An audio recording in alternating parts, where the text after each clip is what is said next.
What's going on, people? What's going on? Back again for another panel debate show. And listen, I've got my wonderful guest in the studio, my sparring partner, Liverpool 12 man. You know, how are you, sir? I'm good. Rested, well rested for sure. Before we get started on the show, I just want to say, please like and subscribe to the channel. As I said, on the road to 800 subscribers, so let's get rolling. Yeah, so like and subscribe to the channel. Hit me up in the comment section, get involved in the show, ask questions, but most of all, keep it respectful. And also as well, please share the content, I should say, with friends and family, and hit the notification button, and you'll be notified when I go live. Red family, got to big up psychedelic Shaolin. He's always changing his name with him. I like it though. It's like we've watched the evolution. It's been psychedelic scientist. You know, now it's Shaolin. Yeah, psychedelic scientist, psychedelic warrior. Yeah. And psychedelic Shaolin. Shaolin. Oh yes, an A there, isn't it? Yeah. Sorry, my bad. Psychedelic Shaolin. So I like it. Bless up, Rodz and 12 man. Big up to you, my friend. I hope you've had an amazing day, my friend. Rodz and 12 man. Blessings. Yeah. Bless up to you, Redbird. Redbird's a G, you know. He's a G, man. Yeah, for sure. Yeah. Redbird's one of the few out there that have been loyal and consistent with their Darwin Nunez support. Oh yes. Gotta pick up for that. Even got the D9 down in there. I like it. Get in there. Psychedelics. Talking about psychos. He said, asking me if he's a monk now. Yeah. That's the next level. It's true though, isn't it? Big up Redbird. What you saying, bro? And yeah, I've changed it again. It sounded too much like keyboard warrior. I like it. I really like it. I might change it again. Have to wait 2 weeks. Lots of love. Shaolin are those monks who can snap a stack of bricks and stuff and that. Yeah. The Shaolin monks are not nice, you know. Yeah. They're not nice. Shaolin monk, lots of love. There's you and Ness as well. Listen, you know what? Respect for the love I'm getting shown so far still. My number 9. Go on, Redbird. Put that love out there, my friend. Put that love out there, Redbird. Put that love out there. Darwin, 25 goals next season. All competition. Yeah. Hashtag 25 goals, G. Yeah. Hashtag 25 goals, man. Listen, We are here to talk about the beautiful man we call Jordan Henderson. I should be joined by Uncle Albert said he's gonna pass through, and Kawati said he'll pass through as well. So whenever they pass through, we'll chop it up still. Redbird says, "Did you know my middle name is Nunez?" Didn't know that, my friend. Big Didn't up. know that. Dude. Big up. That's it. So yeah, we're here to talk about the wonderful guy, Jordan Henderson. Listen, he's give such great service to our club for 12 years. Hmm. I rate him so highly. To me, and he's one of the best. You know what I mean? If not the best man, captain of our era. Do you know what I mean? Do you know what I mean? For what he's done, Yeah. for what he's done on the pitch, and to what he's done off the pitch. You know what I mean? Yes. He's a wonderful human being. But he's going to pass us new now. And listen, he goes with my blessing. Do you know what I mean? He goes with my blessing. There's been a lot of unfair criticism directed towards him, and we will get onto that later. But for now, what we're going to do, and we're going to talk about all the positive things of Jordan Henderson. You know what I mean? There's just not enough nice words to say about this fella. Do you know what I mean? But let's start off at the end of the day. Yeah, let's start off with naming at the end of the day your best goal that Henderson scored for Liverpool. Oh, okay. So I would say best goal is September. The game, I think it was September 15th or 16th. I forget the exact date. I think it was 9/16, but it was 16 because it was 9/16/2016 was the date. We played Chelsea at the Bridge, and he had an absolute rocket from outside the box that went right top shelf, just rattled the side of the net basically. Yeah, that was by far my favorite goal. That was my favorite goal. By him, that was my favorite goal in the sense of just pure filth and how great of a goal it was, and to do it at Chelsea was even more important to me. But yeah, that was my favorite. Oh man. You know what? And there's not a lot can top that apart from the goal. One of my favorite goals, or his favorite goal, is he scored against Man City. Yeah. When he picked the ball up and he just levered it. He literally levered it, and the goalkeeper at the end of the day had no chance. Yeah. No chance to save that. He could have 3 goalkeepers in there. They weren't saving that. Yeah, they could hold each other up. Yeah.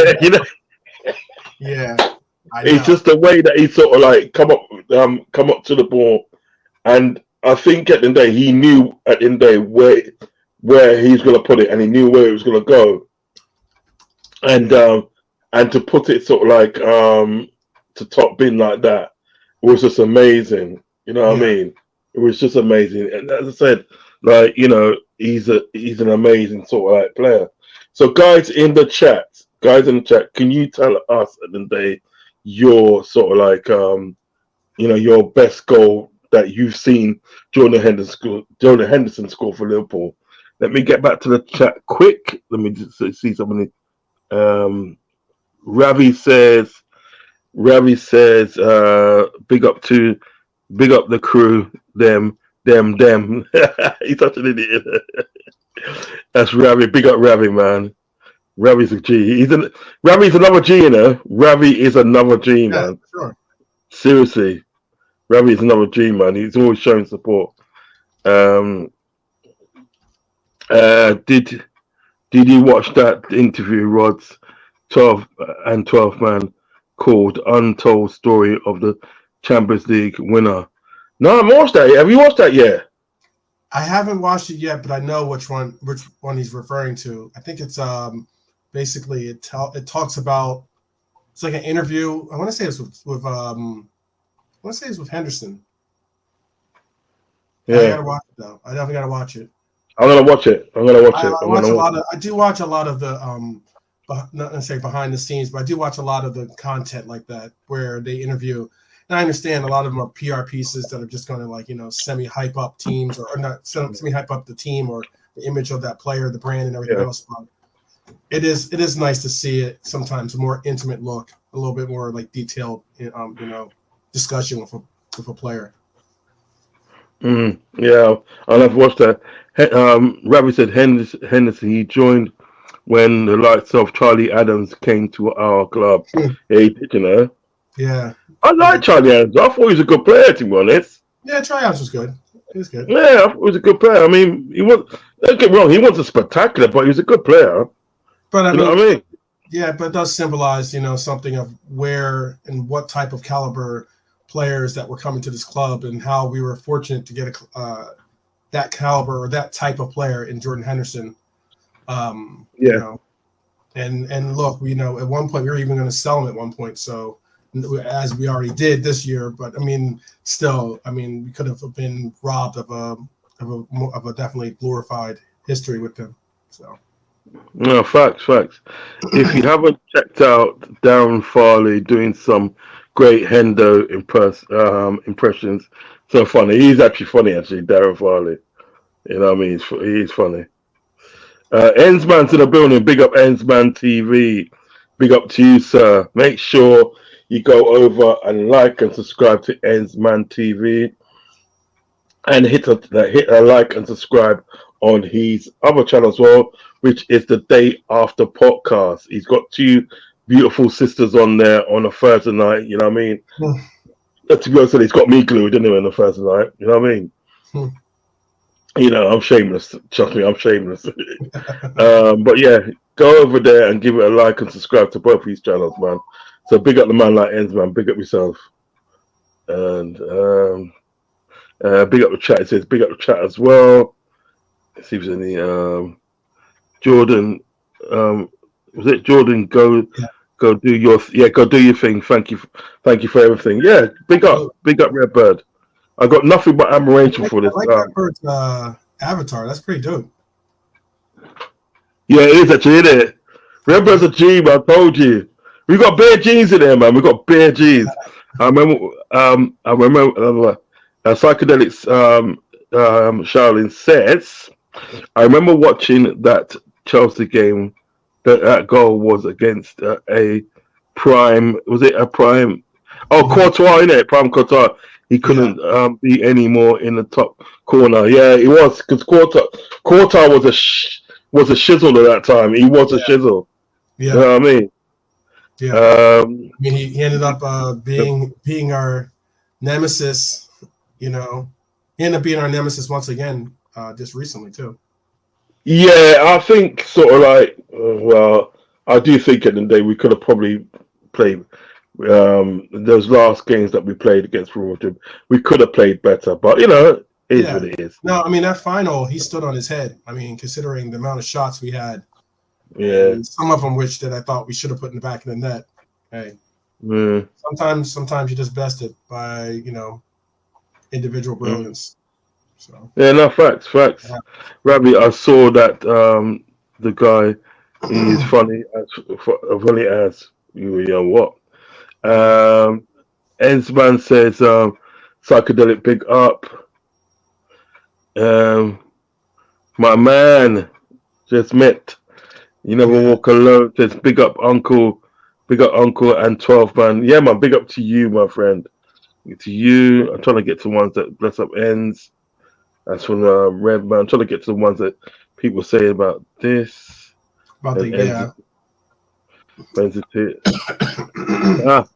Uncle Albert's just arrived. I'm gonna bring Uncle Albert in quick.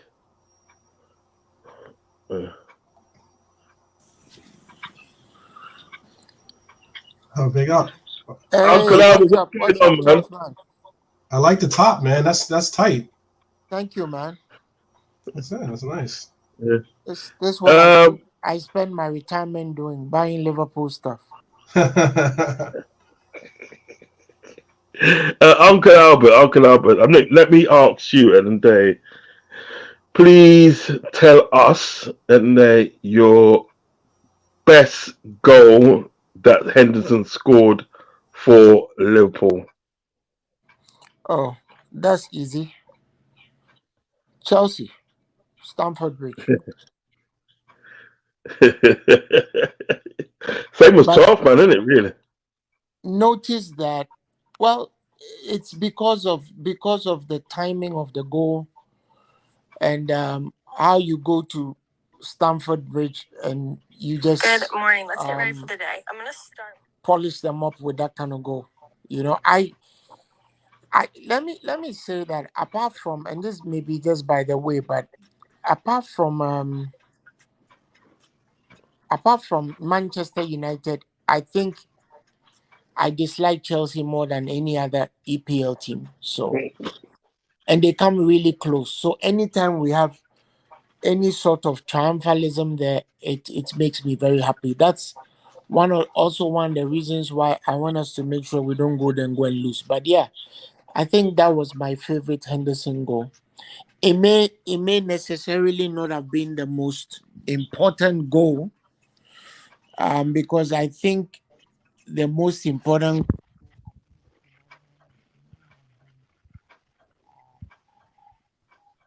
Yeah. Is your mute? Yeah, I think you're on mute. Or Your mute, Alco.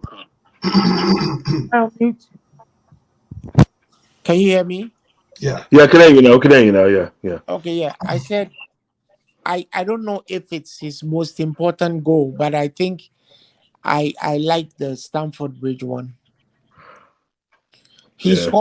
scored he scored a goal against, I think, um a Champions League goal. I've forgotten the team he scored it against, but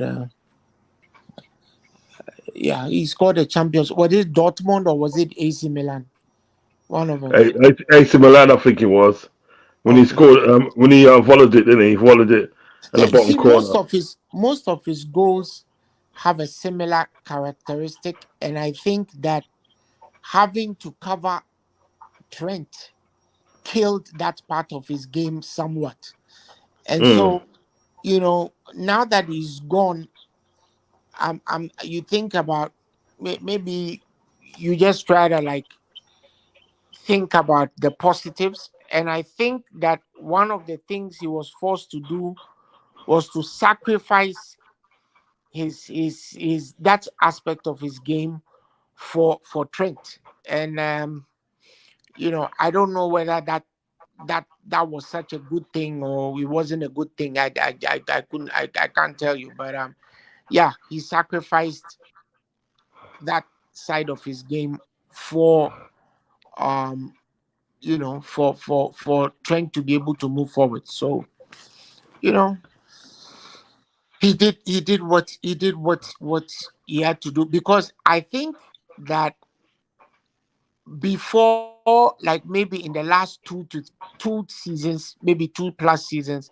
the goal output had gone down. But before then, he had a pretty good goal output and if he caught it right at the edge of the box, there was no saving it. So you know, yeah, that's Yeah, that. yeah. Yeah. I think the general consensus, even in the chat, general consensus is that the Chelsea goal and they was the best goal. I mean, I picked the Man City one when he levered it top corner as well. Do you know what I mean? He picked up the ball and he just smashed it and went top corner. You know what I mean? And like considering that I don't really like Man City too much, it was good that he scored that goal still. Do you know what I mean? So he was just like he was a selfless act. Do you know what I mean? He was a selfless act and everything that. So the next question I want to ask you guys today, um, define your best moment of Henderson in the team as a Liverpool player. Do you know what I mean? Define your best moment. I'll come to Uncle Albert first. Sorry, I wasn't paying attention. Sorry. say, when you're at school, you must pay attention to the teacher come around and whap it on your hand. I finished school 30 years ago, bro. I'm Yeah, done with that. I I'm done with I that. finished I finished school 35 years ago. Well, no, 37 actually. 37 years ago. If 37. Jesus came to a school near me, he can live without me. I ain't got no school, bro. So, what was your best moment? What would you define the best moment Henderson's had in a Liverpool shirt? One say Oh, Liverpool lifting shirt. the Champions League without a shadow of a doubt. Mm, Lifting the Champions League trophy without a shadow of a doubt. That must be his best moment too. mm, mm, mm, mm. Oh, Someone is saying well, your mic is distorted. a little bit, but not that bad. Okay. Um, so, why would you say that's his best moment I in think this sort of that's the pinnacle of every player playing, in European football, winning the Champions League. A close second will be winning your domestic league, mm, and so for him to do it in a season, there are many players who are very, very good and can't say they've won any of that. So of course there are some too who hardly kick a ball and get a medal, but that's another story for another day, right? Like Adrian. But then, you know, um, yeah. mhm. But that should be the highlight of his maybe Correct. maybe in terms of emotional matches. For him, it should be the 4-0 shellacking of Barcelona. Mm. Oh, he was awesome. He was awesome that night. He Yeah, was awesome. he was He was awesome that awesome. night. He was He he and Fabinho were absolutely awesome. yeah, yeah, yeah. He he And played that a tackle, that tackle that Fabinho put on Luis Suarez probably won us the game. yeah. Before I come to 12 man and they big up Mr. Arthur, big up to yourself. Please do not leave without hitting the subscribe button because it sounds like you're somebody new to the actual community. So please do not leave without hitting the subscribe button and also hit the like button as well. So 12 man, over to you. Your defining moment for Henderson. Yeah, I think the easy answer is definitely what Uncle Al said, which was lifting the trophy, Champions League trophy. Um, Obviously, it was a different vibe when he was able to lift the domestic trophy or to lift the Premier League trophy because it wasn't in front of all the adoring fans of Anfield or something along those lines.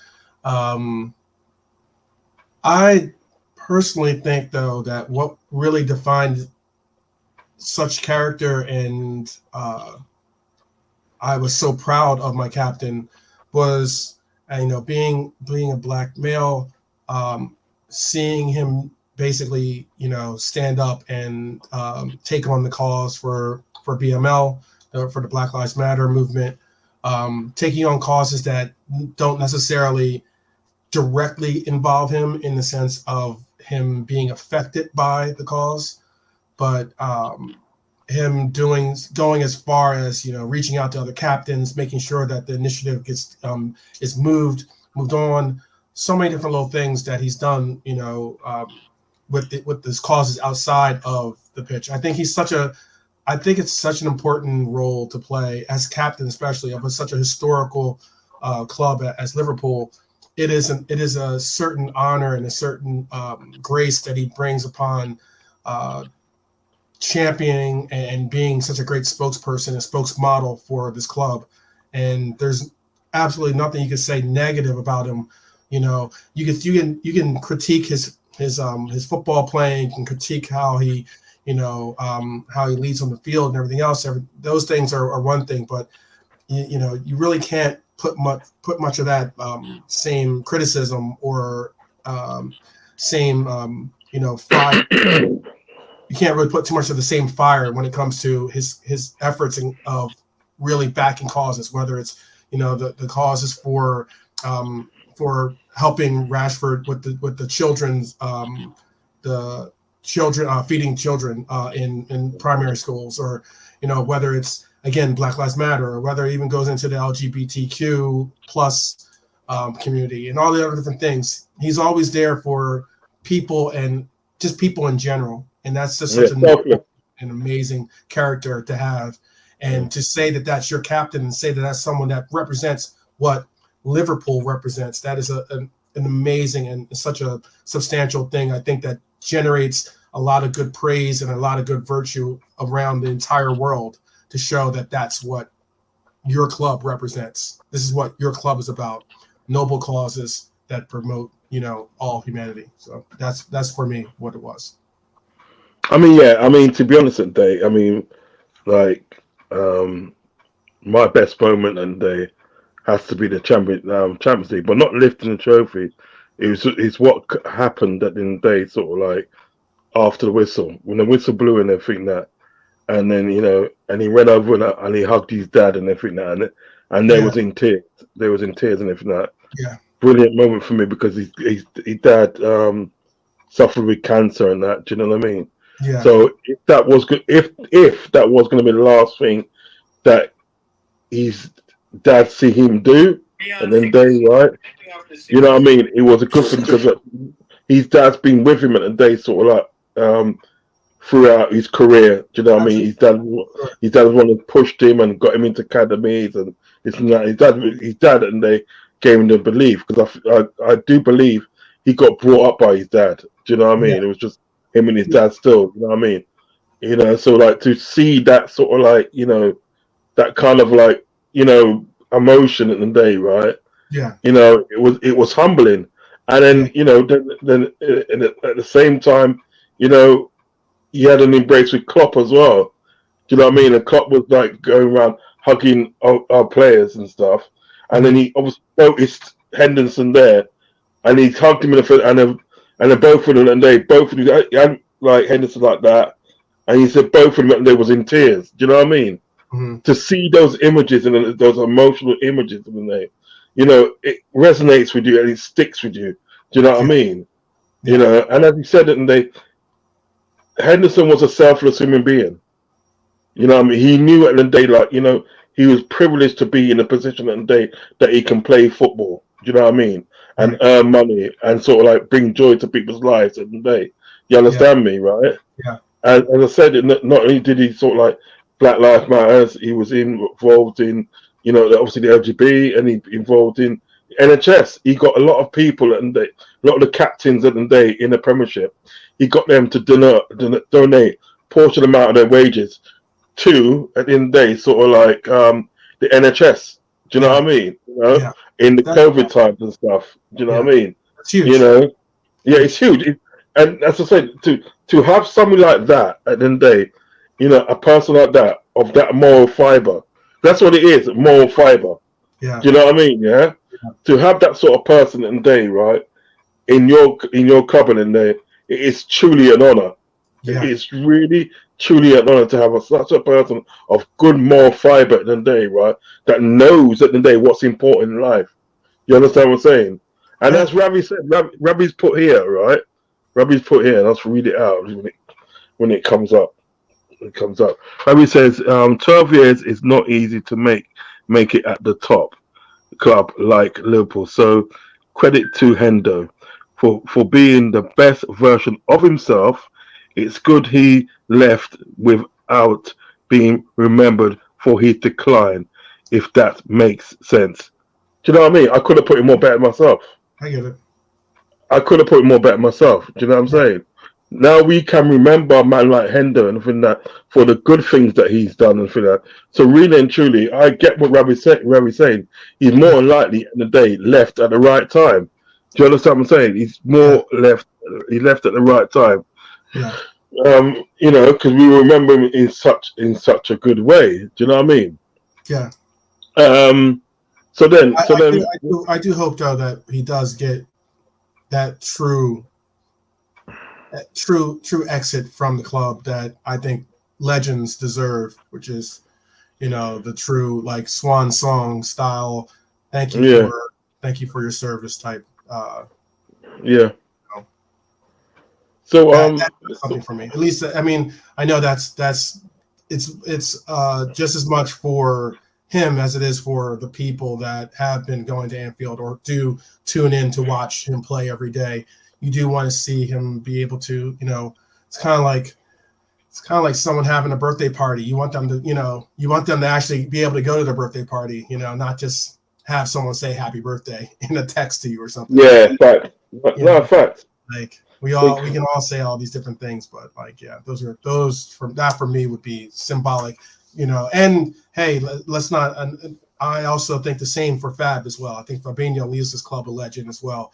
And it's someone that, I think we possibly have not given just as much. He deserves as much of credit, if not somewhat more, in essence, or it could be argued in essence, because he played as well a huge role in our success as well. So big up to Fab, to Flacco, and big up to Mr. Jordan Henderson. Yeah, yeah, yeah. I mean, let's talk about his best assists that he's done Ooh. for the club. Take it away, 12 man. Oh wow, his best assist. I'd have to think about that one. I can't. I'm trying to think of which best assist he's done. That's a good question. That's a I really know. good question. I can only think because I can only think of, it wasn't an assist from him, but it was, I can only think of Bobby's assist to him. That's why I'm trying to think of what, because I think it was Southampton. I think like Southampton, it was a goal by Jordan Henderson, but the assist was by Bobby, and it was like, I think to me that was like one of the most memorable moments for him, because the way that Bobby celebrated the goal, celebrated like him scoring that goal. He just stood there and he was like just all like, he did like the gangster pose and everything. Bobby Yeah, yeah. Henderson just came over because Henderson wasn't really much on the whole like, orchestrated celebrations himself. Other than maybe like pumping or getting psyched or something like that. Primarily that's it. Right. But yeah, that sticks out in my mind. But I'll have to think about his best assist. That's a good question. I'll start off. The best assist I seen him do it from that was against Man United. Yeah, when we beat him 5-0 at Old Trafford, and when he got the ball, he literally took the ball in midfield and he's barged out of the way, and he's put a ball through for Salah in a day to run through on, from that, and Salah ran through in it and scored his third goal. I was like, go on, Endo, go on, Endo. That was the best assist I've seen him doing, because the way that he made that space in midfield, he made that space in midfield and from that, right, by sheer strength. You know what I mean, right? They couldn't live with him. They could not live with Hendo that day, yeah. And he made that space in the front, and he just put that ball straight through it, right? And Salah ran onto it onto his left foot and then put it in the back of there. Oh my god, listen, amazing. That was so amazing, man. He just showed that in day. He literally showed it in day what kind of like, what kind of like footballer that he was. Do you know what I mean? He showed all what Henderson was. Do you know what I mean? And he literally broke the defense. He broke their defense with one pass and from that, right? Salah couldn't miss. Do you know what I mean? So that has to be sort of like, one of my best assists that he's done. I tell you what, if I go back to sort of like one of the best moments that Hender's done, right? One of the best moments I reckon he's done, and that is like, one of the other best moment was when Diego Costa, and they was doing something, and I think that was being a knob, literally being a knob, right? And like, he must have fouled somebody. I think he fouled somebody, and like Henderson come in to sort it all out and that, right? And like, was it Costa tried to move to him, Costa tried to move to midfield, and he turned around and he gave Costa one stare, literally one stare and everything that, yeah. And like Costa's like, nah, nah, I don't want it, mate. And he literally walked off. He literally walked off. You know what I mean? That was quality. That was quality. It was. Uncle Albert, what's your best assist that you've seen Jordan Henderson do? Actually, Mate, for me, mate. best assist was actually when he was playing for England, but that was the assist he gave Jude Bellingham, in the World Cup. But beyond that, I also remember, if I'm not mistaken, when we beat Manchester United 7-0, he gave an assist, didn't he? Did he get assist? No. One of the Man United matches that we beat them at Anfield, he gave an assist. That, I don't. One of them. yeah. If it Oh, was you might, 7-0, it was the he 4-0. might be the 4-0 one you're talking Yeah, it was the about. 4-0. Yeah, It was the 4-0. yeah, But yeah. another thing that I want to highlight about him is, he what he said to the team when he was leaving, I thought was rather touching. When he said he didn't want to be a drag on the team, basically Yeah. he recognized that he was an old warrior and it was time to leave. So he's all in all. Let's just wish him well. I wanted him gone, so I'm not gonna pretend. But I think that he's a very decent guy with with good upbringing, because for a guy who wasn't that talented, he did very well for himself. I mean, compare him to Philip Coutinho, and you know what I'm saying. So yeah, I Yeah. think he did well for himself. He was the thing is about sort of like Henderson and Day. No matter how you look at it, he was a G. Do you know what I mean? He was a G, and he gave everything for the team. Do you know what I mean? He gave blood, sweat, and everything for the team. Do you know what I mean? When he got on that pitch for 90 minutes of the day, yeah, 90 minutes, and obviously time added on, yeah, nothing mattered. Nothing else mattered but the team. Do you know what I'm saying? Nothing mattered about the team and stuff. And I just loved the way that he gave so much devotion to team. Because remember at the day, he's a Sunderland lad. Do you know what I mean? He wasn't from sort of like Liverpool.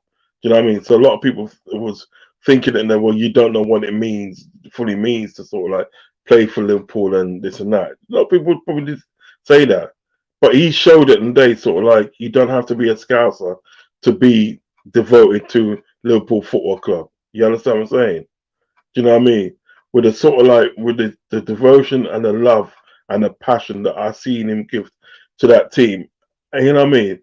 It was just selfless. It was literally just selfless. And the reason Uncle why, Rodz, I'm gonna log back in. Give me a moment. I'll log back in. Okay. yeah, no problem. Sure.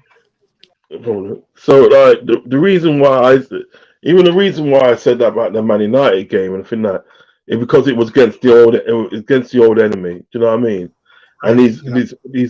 his whole like gameplay at the end of the day of do you know what I mean? Was amazing. Do you know what I mean? The way he sort of like literally took out the two midfielders. He's like saying, "Well, you don't matter. I'm going to do what I want to do." And he took out the two midfielders, made that space, and said, "Right, you know what? Have that, Salah. Go on, score yourself a goal. Get your hat trick." Do you know what I mean? Yeah. And there hasn't been a goal, a hat trick scored against United and Man United since Dirk Kuyt days. You know what I mean?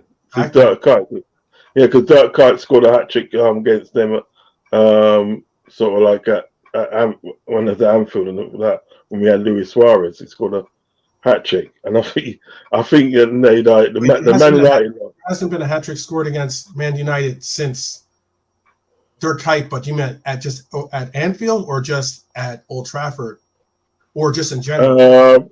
I don't know when I don't know when a hat trick was scored by Liverpool at Old Trafford. I'm not too sure. You will have to research that. You will have to Yeah, research that, brother. let me Do you see. know what I Look that mean? one up. But like, I know at the day, sort of like the last person to score a hat trick against sort of like United, obviously before Salah was Dirk Kuyt, and that was at Anfield. Do you know what I mean? You know, but I Mhm, don't know. I don't know about the Old Trafford things. You know what I mean? mhm. You know, I know we beat. I know we've obviously we've beaten them at Old Trafford and stuff. You know what I mean? And and some of the games have been in prolific Yeah, fashion. Do you know what I mean? 'cause Um, I was gonna say because I think uh, Mo Salah scored. Because I thought Mo Salah scored the hat trick against them, and yeah, in 2021, 2022. Let me look. I just looked it up here. On to October yeah, 24th, 2021, Manchester United suffered their heaviest ever home defeat to Liverpool. Right, and that was the year. That was when at Old Trafford, Mo scored that hat trick. That was the one that I think mm, Naby got injured on too by that horrible yeah, tackle by Pogba. yeah. But did you find out when a hat trick was scored at Old Trafford? Yeah, that was Uh, Mo Salah was the last one, yeah, but Mo Salah's hat trick at Old Trafford was the first by a Liverpool player at Old Trafford since Fred Howe in November 1936. shut up, Yeah, shut up, yeah, seriously. that's pretty. That's why when you said that, I was like, you know what? I don't think that Old Trafford. There hasn't been many hat tricks at Old Trafford, obviously. Yeah. I mean, 1936 was the record, and then Mo Salah broke it in 2021. Oh, get it there. He That's just pretty keeps on crazy. breaking records, Mo Salah, isn't he? Yeah, yeah. Oh, he's all about breaking records for sure. Oh, I love that guy. I love that guy. And I put in my my assist. I did put my assist. I thought about it, and I don't have the So kind of memory that Cal does, which is unfortunate for me. hey, Cal, you know what? Cal's got some amazing memory, isn't he? Photogenic. No, photogenic or photographic. No, photographic. Photographic memory. Yeah. Photogenic He would be just something got that. else. I don't know how he does it. I don't know Yeah, how he does it. he has it. Usually, when you get into those things and you start saying, he can convince you maybe you didn't see it the way you saw it, type thing. Mm. Because those telling the things, you're just like, oh, maybe I didn't. You know what? You know what with Cal, yeah? If you debate with Cal and anything that, you have to be in your A game. You have to Oh be in yeah, the you A definitely game. do. You definitely You have do. to. I mean, I do often when I do my debates. I've only debated like on their show. I've debated Matt because I debated Matt on one time. Matt had a take that was starting to grow amongst the fan base that Diaz doesn't have any finishing qualities. that he doesn't know how to, like, he's not a goal scorer. He doesn't know how to finish. That's like the last article that he needs. And I was like, I debated him on that, which I obviously took the defense of Diaz. But I've debated most of the times I am going toe to toe with Cal when it comes to our debates, because Cal's got some enlightened points, and he's like a walking encyclopedia. You know, Oh, when it comes to like the dates and who scored and lineups. I mean, like, it's one of those things where you're just like, that's impressive. I it is. got to do my research, but that's impressive for you to have that research all on tap. So Yeah, yeah, man. So, what's your favorite then? I put 2011 against. I put 2011 against Newcastle. To me, Mm. that was a really great assist because it was to Steven Gerrard.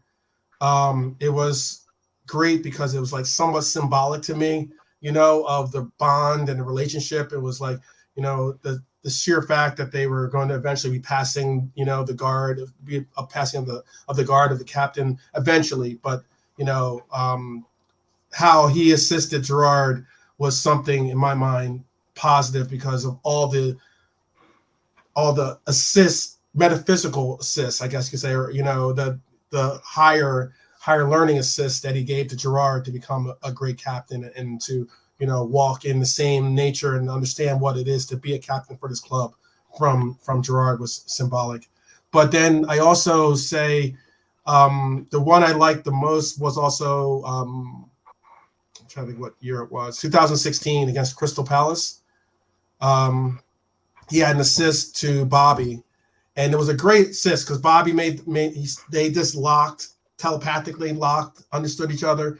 Like Bobby made his run, and the through ball was such an excellent through ball that Bobby was able to then just chip it over the goalkeeper. It was so Yeah. like, oh yeah, that's what's up. That's what's up. So it was like a combination of all that into it, which was two of my favorite assists. Yeah. No, seriously, I can literally talk about Hender's contribution to the team and they're all night. It's just been amazing. Marion said, big up Uncle Rodz, Liverpool 12 man. Big up Uncle Albert, Redbird, and Ends. Yes, big up to you. You've been a loyal supporter of the channel, I must say. Loyal support, you're always on. Loyal and great. A true red. Yeah, trust me. The Shining Monk, psychedelic, the Shining Monk says, lots of love. I'm not sure about that one, bro. Haha. I have a few ideas. He's got a little private joke going on there. The Man United Trivolo always plays spring to mind. So which one's that one then? United Trivella always springs to mind. I think he must be talking about the one where I was just talking about Mo getting the hat trick, possibly. It might be. Liverpool will hook up a testimonial for him, I'm sure. I hope so. Oh, yeah. Do you think he'll get a testimonial? They already did give like a tribute. You saw his. They gave the whole like teammates giving their feelings and thoughts and appreciations for the departing captain. Yeah, they did do. LC did do something like that, but again, there's going to have to be there should be something, and it would be nice for those two players to be there.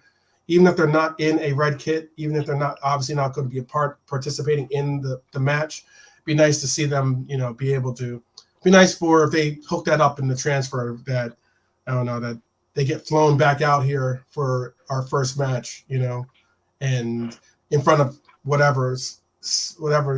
How much is the new stands? Like 8,000, I think, or 9,000. Is it 6,000? Yeah, about 8,000 or 9,000, isn't it? Yeah. So, yeah, for the additional 9,000 fans, they'll be able to get to see it. It'd be nice to see for him to get that. Oh yeah. I love for him to come back and if there's like a kind of game and day like a special significant game, I love to see him in the corporate stands. You know what I mean? Mm-hmm. The likes of Kenneth Dalglish and for that, cheering on the boys, Champions Europa Cup final. You know what I mean? I'm starting that hashtag Europa Cup final. You know what I mean? Yeah? That blood clot ain't the business. You know what I mean? So yeah, but I see him. What game was that one? Hender crossed the ball to Sadio at the back post. Was it Man City? Yes, it was. It was Man City. Remember? Do you remember when he got that ball and he literally ran to the byline and he chipped it over. Yeah. And Sadio Mane was hanging off the back post and just knocked it in. It was knocked in. Yeah, it was that game. You know what I mean? Yeah. We dealt with them away that game actually. Hendo, you know what? To be honest with you, Hendo always used to have good games against Man City, didn't he? He did because I think again it goes to testament of how much of a great captain he was. He understood the relevance and the significance of that game. He understood the fact of those are the kinds of games that you're going to your measure is going to be put on worth to what you actually bring to this club or what this club actually means to you as well. And he always put an emphasis of making an effort and making possibly even an over effort in those matches that really, really counted, those rivalries that really, really meant something. And that's another measure of what a great captain. He doesn't do something like you don't see him doing like the whole like we're talking about the captains and what a captain should be. You don't see him doing what Bruno does, for instance, which is like just throw up your hands, or or all of a sudden like quit on the team, or or do some childish actions or anything like that. He's always got a measured approach to a lot of different things, and he's always got the club's best interest and the club's back, and his teammates back at that too. So big up. Big up to Fozzy World, and in fact we was chatting before I come online with the show. We was having a nice and good chat. Got a lot of respect for him. But please make sure you subscribe to LFC Reds Forever. Make sure you just subscribe to them. You know what I mean? Like and subscribe, show him the support. He's a great guy. Got a lot of love for that brother. He's a great guy. I'm gonna be on his show on Thursday evening, and obviously, with all like things going well, I should be on his show Thursday evening. Not Thursday evening, Tuesday evening. My apologies, Tuesday evening. With all going well, hopefully I should be on his show. But please,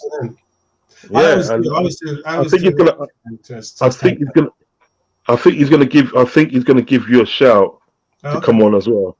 I think he's gonna shout you still. So expect a sort of like a call or a text. Also, big up Solar P1 as well. That's in the chat. Big up to you. Please go and like and subscribe to his channel. He does some great work over there with his partner in crime, as it were, Toto Hammer. They do some great work over there. I'm usually on his show as well. Do you know what I mean? Show him the love and support and that. So yeah, man. Not a new gen fan. Fans since 4 years old. Fans since 4. You know what? He's been a G for a long time. He's been a G for a long time. Supporter for a long time. Yeah, I like the good. So please go over and like and subscribe to Solar P1's channel, and then you drop over and subscribe to Toto Hammer's channel as well in a partnership. Okay. Neil H says, big up Albert and 12th man. Big up to you, Neil H. It's been a while since I've seen you there, Yeah, I was just about to say, same. Yeah. You're well, brother. For Darwin Nunes header. Oh yeah, he did an assist for that, didn't he? Oh, for Darwin's header, yeah. Yeah, he was even crossed that ball over, isn't it? Yeah, and he's banged it. Yeah, bloody hell. He's just a selfless human being. In the 7-0, he crossed for Darwin. Yeah. You know what I mean? Yeah. And that was a really dope header too, by the way. I mean. Oh yeah, it was. It's like, you weren't stopping that. Nina said that Albert for mayor of Liverpool. Yeah. Hold on. One second.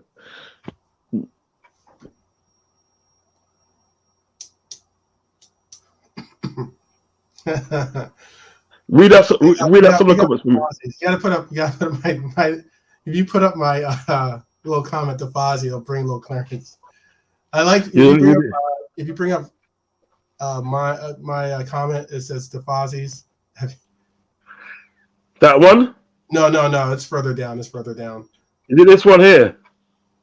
No, that's just keep going. Bloody hell. Bloody hell. I've got more. I've got a lot of messages. Oh, I know. There's a ton. Chat is definitely chatting it up, which is good. Like the interaction. Appreciate the chat for showing up and showing love as always. I mean, you're the real MVPs in this, so appreciate all of you supporting and obviously bringing the vibe for sure. Okay. So like I put this in. When's the rap album dropping? Because if you look at Fozzie's avatar, I like it. It's dope. Yeah. He looks like Big Sean or something like that. I was like, okay, when's the rap album dropping, brother? Do me a favor from your sort of message. Read out some of the comments from there. Yeah. Okay. Yeah. Sure. Okay. So let's see. His response to that was, I think my rap days are behind me, brother. Laughing out loud. That was all good, but it's all good. Let's see.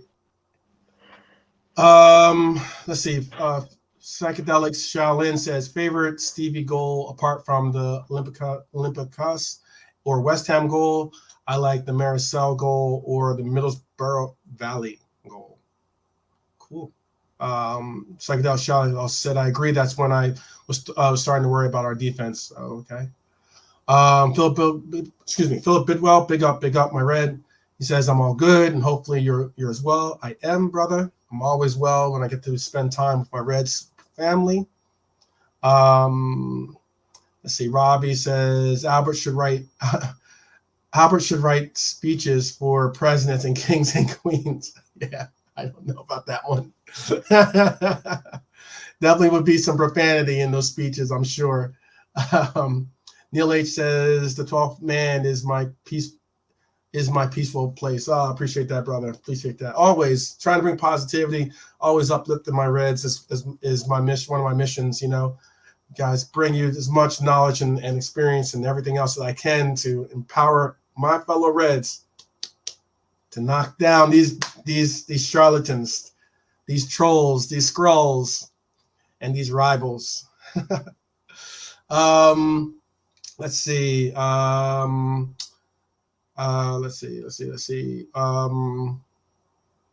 Robbie says, with Fozzie rapping, it's no wonder 50 Cent keeps on working. Yeah, big up Fozzie.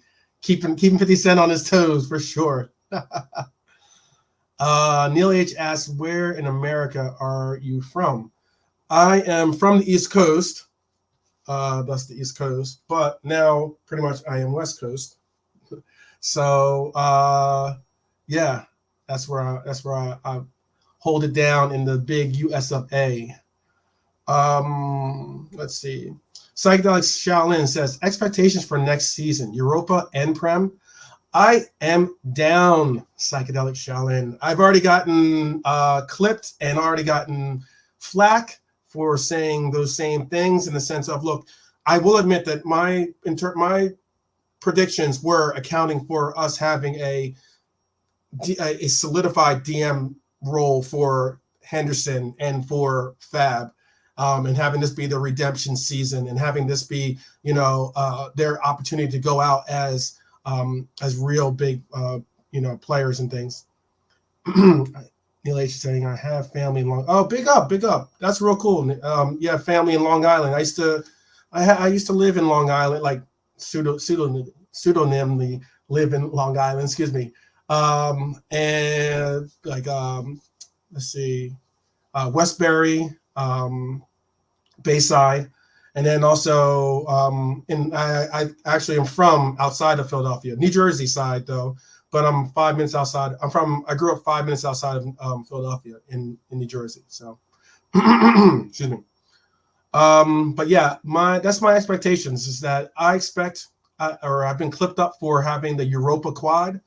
I'm putting Europa quad because what's funny about it is that I know that if we do a crazy thing, and please tell me in the chat if you agree, if we do a crazy thing of, maybe albeit a year or 2 years later after we went for the original quad, to get a quad by winning, obviously the two domestics, and then or two domestic cups, and then winning the Prem, and then winning Europa, will it have the same significance to you as to winning the quad, as to us winning the quad with the Champions League?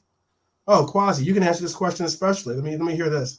So I'm asking the chat, and I'm asking you yourself, and whenever Uncle Rodz gets back as well, because this is going from a question that Psychedelic Shaolin asked. Would winning a Europa quad, or winning the quad but having it be the Europa, would it bring the same type of elite status at untouched earth in essence as a Champions League title would have done when we were going for that quad? Would it bring the same amount of pride and joy as to winning the Europa as opposed to winning the Champions League if we end up winning the quad? You can hear me, right?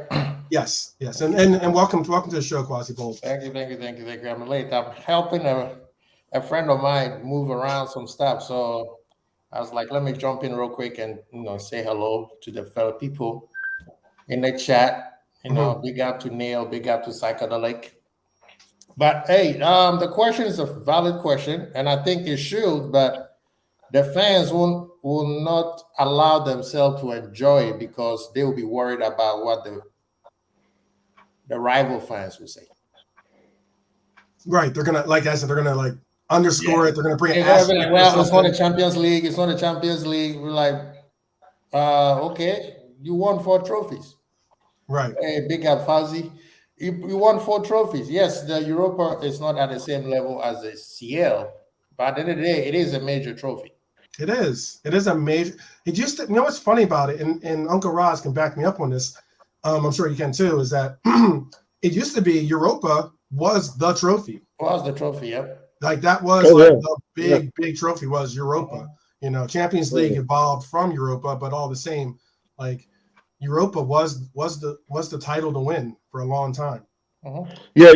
So Kosi, back in the day when it was like obviously the UEFA Cup, that was still a prestige trophy to win. It was because like remember the day, it's like he had a situation that day. If you finished first and won your league, and then you went through to fight in Europe against Europe's elite. You know what I mean? Yeah. But if you finished second now, and I think that right, you fought against the second best of the Europa League. Do you know what I mean?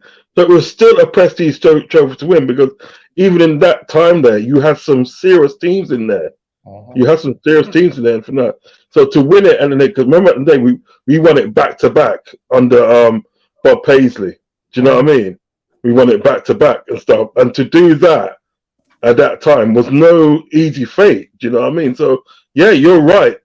Back in the day, UEFA Cup was the thing, was the actual sort of like trophy to sort of like to win. Sorry, carry on now, Kwasi. Yeah, because the thing is, a lot of people. I mean, even I asked a question some time ago. I said, "Who told you that the trouble has to be with the FA Cup, the league, and the Champions League?" Liverpool had already done the trouble before any other team did, and I believe there's also other teams historically who have done it before.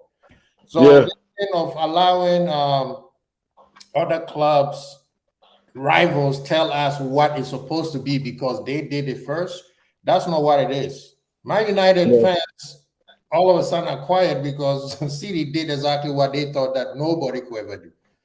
Arsenal fans were catching a heat stroke when they thought Liverpool was going to go undefeated on the year that we won the league. Yeah. There's these things that people hold so dear that they think that, unless you do exactly the same thing, then it's not valid. But a trophy is a trophy, especially when it's a major trophy. So if it could be done so easily, then why hasn't many teams done it? Exactly. No, exactly. So let me ask you about it. So, and this also boils down to a lot of Liverpool fans when we were going through our journey of winning things and a few up and downs, they didn't spend the time to enjoy that journey. So a lot of times when they like, why are you guys not angry like all of us, FSG out, club out? We're like, bro, you are just now getting to the end of it and thinking that, I wasted all this time being angry at something that you have no control over. The journey is the beautiful part. It's not the destination. Destination, anybody can jump on a destination. When we won the Champions League, we had more fans that you ever met.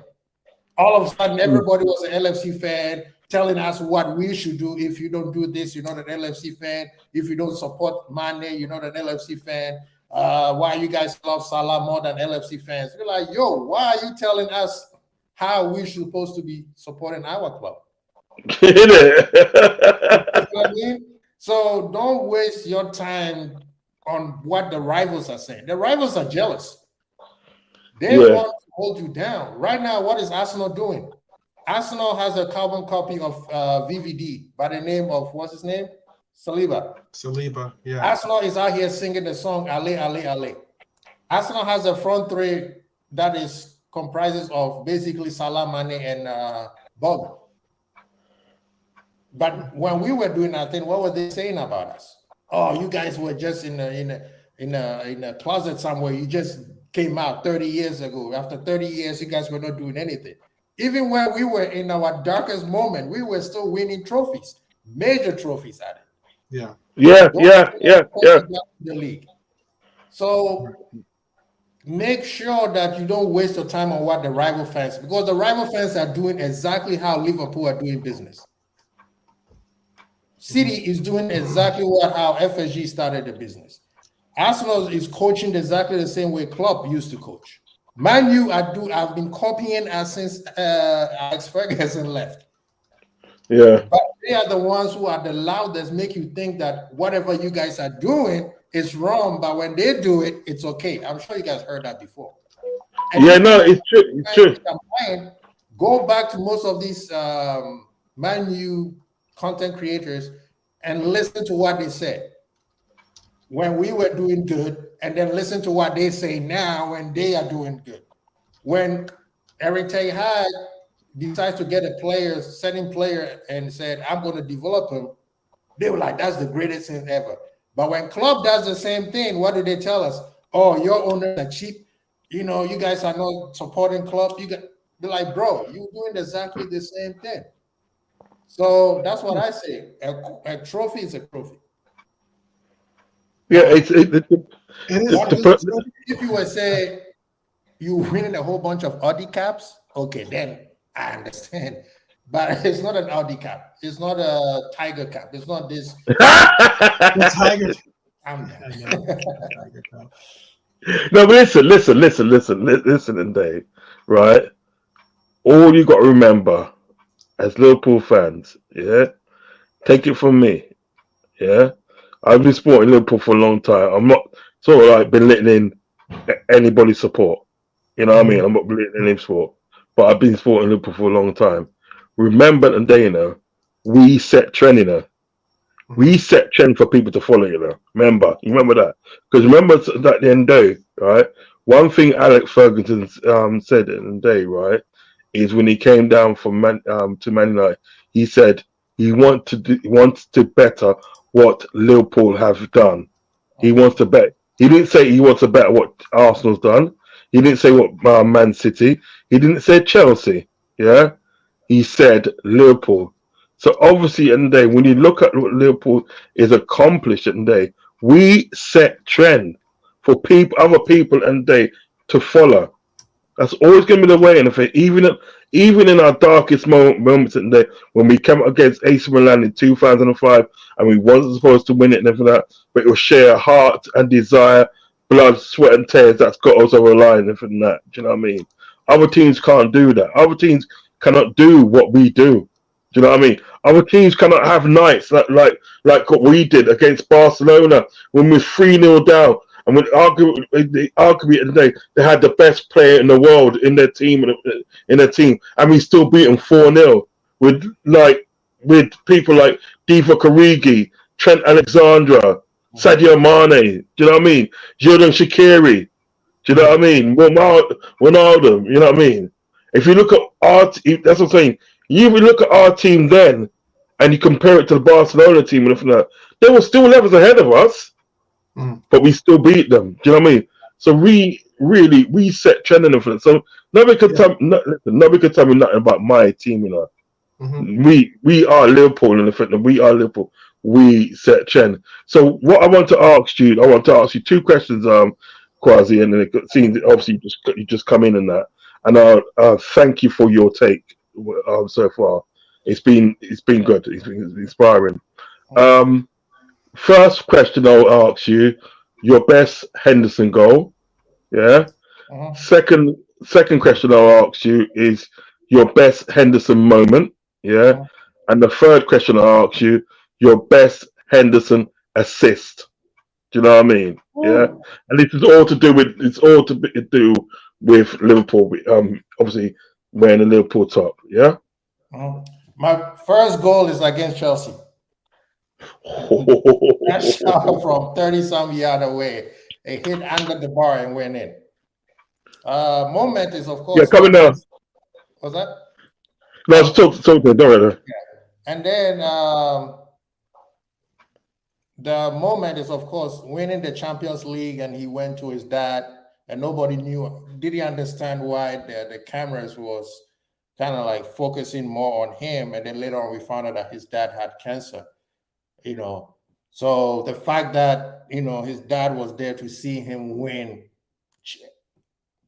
his dad saw his son be the captain of Liverpool and win a Champions League. And if anybody knows Liverpool and Champions League, it's a something special that no other club in England can talk about. Even in Europe, there's only 4 teams: Madrid, AC, and Bayern. I don't even think Barcelona is there yet. You see what I mean? So that moment was like one of the best moments that I remember. I remember about Handel. And assist though, that's hard because that man had a few assists. Ooh, you got me on that one. Manchester United, the 5-0 at Old Trafford. And I believe it was the assist to Salah, and that was the 4th goal or 5th goal. Yeah. Somebody help me. Yeah, that was the hat trick goal, I think, right? The hat trick goal for Salah, right? Yeah. Yeah. I think that gave Salah his hat trick. And I was just referencing how that Mo Salah getting that hat trick, that hadn't been accomplished at Old Trafford since 1936. That was last time a Liverpool player had a hat trick was 1936, before that date. So to be a part of that record is a very illustrious honor in itself, for sure. And that assist was just, I mean, how many times have you seen it from even the greats? You know what I mean? Yeah. So Handel has had a lot of magical moments. It's just a lot of people are focused on being so anti-Handel that they did not pay attention to what he was bringing. Yeah. Remember, Handel getting a red card or a second yellow card, which got him suspended from the Brendan Rodgers season, is one of the reasons why we didn't win the league. Right? Yeah. Yeah. I mean, after the City game, I guess he missed the Crystal Palace game. And we end up drawing 3-3. And we saw how vulnerable our men. Oh, yeah. The that Crystal Palace goal. That's what cost us the league that year. It wasn't. Oh, yeah. It wasn't the Chelsea. The Chelsea one, is what it is. We could have got points on that. And that one, yes, it was. The manager got too excited. Instead of, I would have gone in and played the most boring game I've ever played in Anfield. Mm-hmm. If Mourinho wants to be dirty, okay, let's be dirty. We didn't need to win that game. We could have gone out with a draw and then win the next match. But the fact that we within 2 games we got 1 point, that did it for us. Yeah. But, Henderson, a lot of people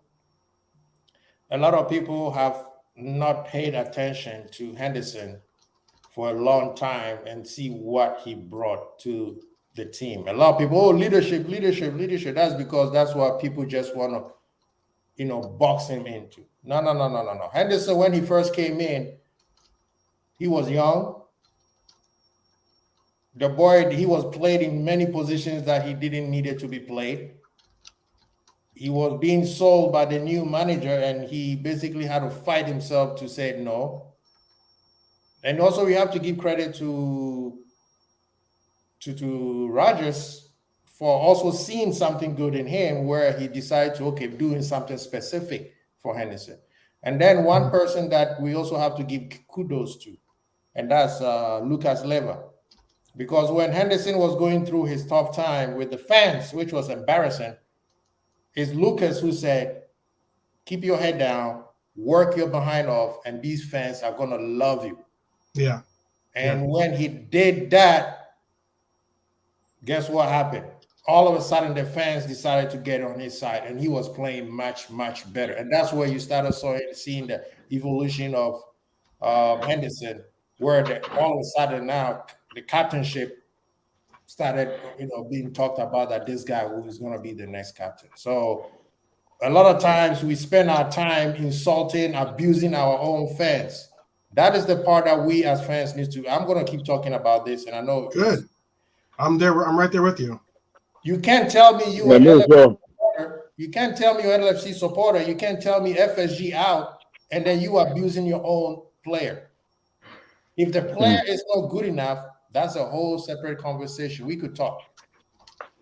But the fact that we are demeaning him, disrespecting him, he gave everything to Liverpool, and people are disrespecting him, making stories about him while you want him out.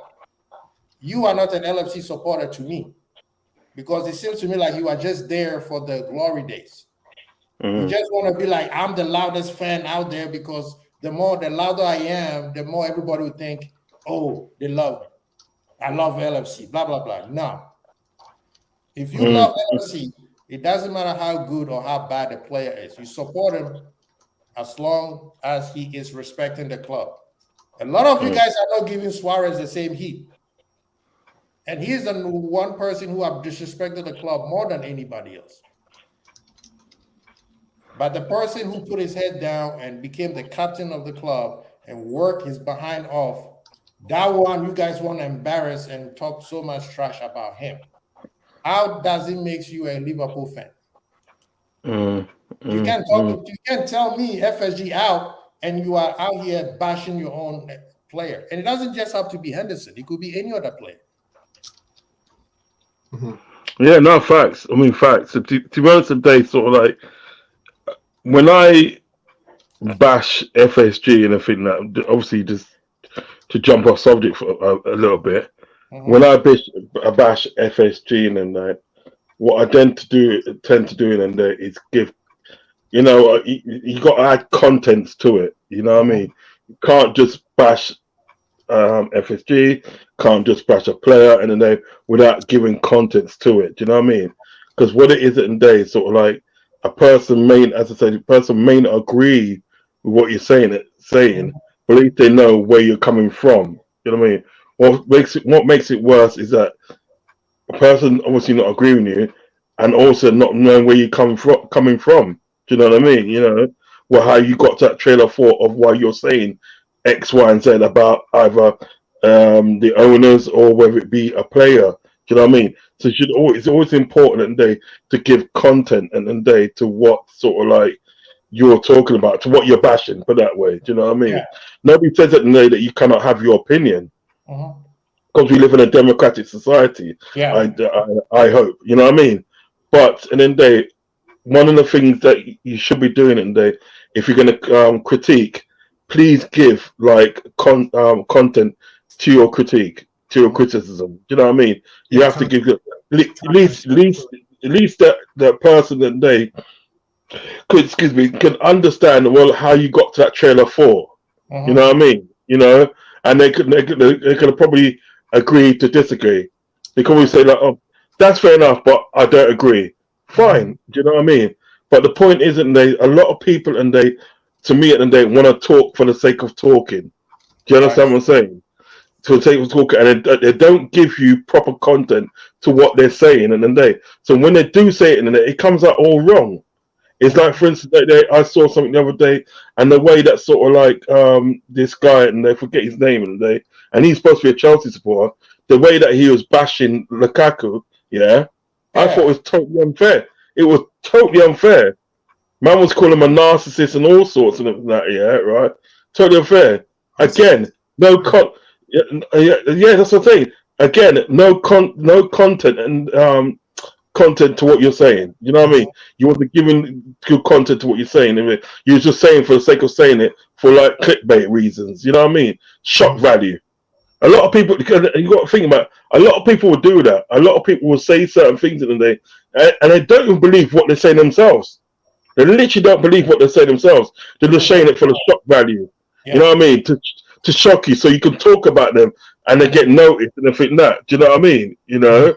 A lot of people like that, but I always say, please, please, please, if you're going to criticize somebody, always give content to what you're saying. Do you know what I mean? That's the only way you can do it, and be understood. Do you know what I mean? You know, and like a lot of Henderson got a lot of criticism towards the end and everything that, yeah, you know, but the contents to that and the day was a fact and day that it wasn't so much as his fault. It was a fact and day that sort of like Klopp had overplayed him, and he overplayed a lot of those players in the team. Do you know what I mean? And they were not being funny. They were literally burnt out. Literally burnt out in the field, and they just had no more energy to give. Because remember at the day that they're only human.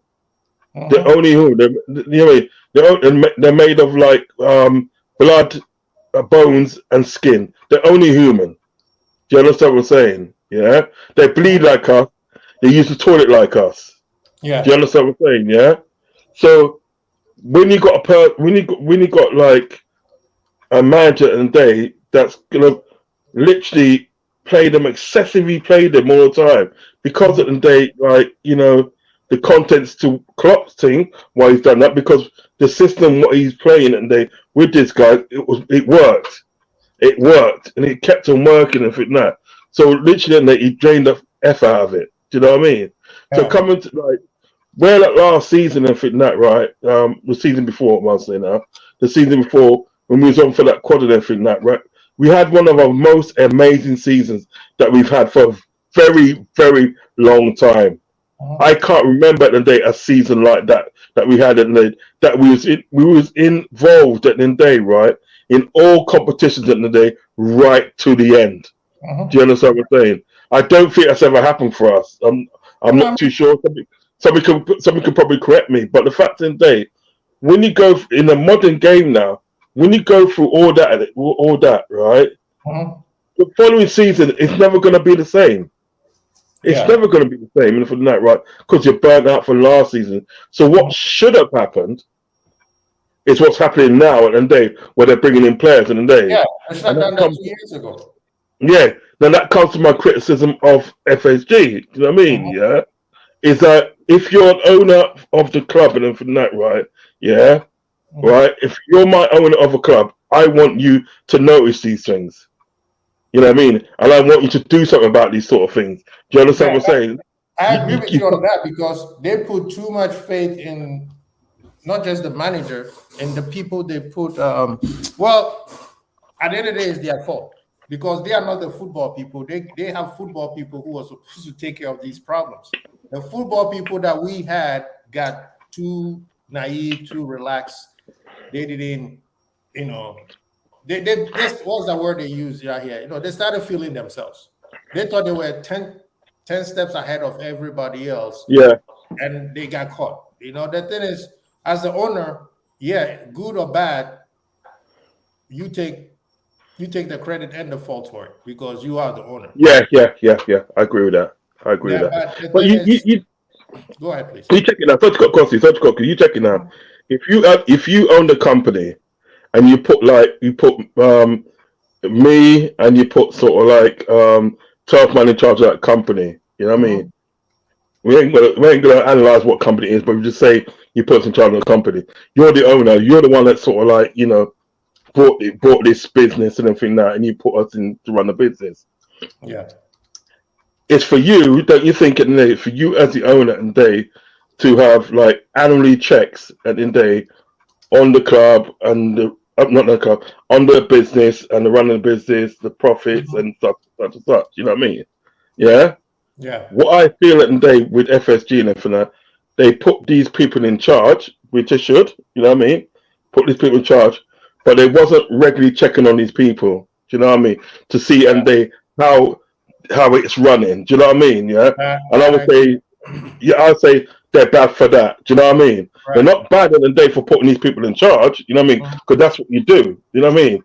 But you also got when you've got like a big company and everything now, you also got to regularly check on that company, see how it's doing, check the stats, check this and check that and that.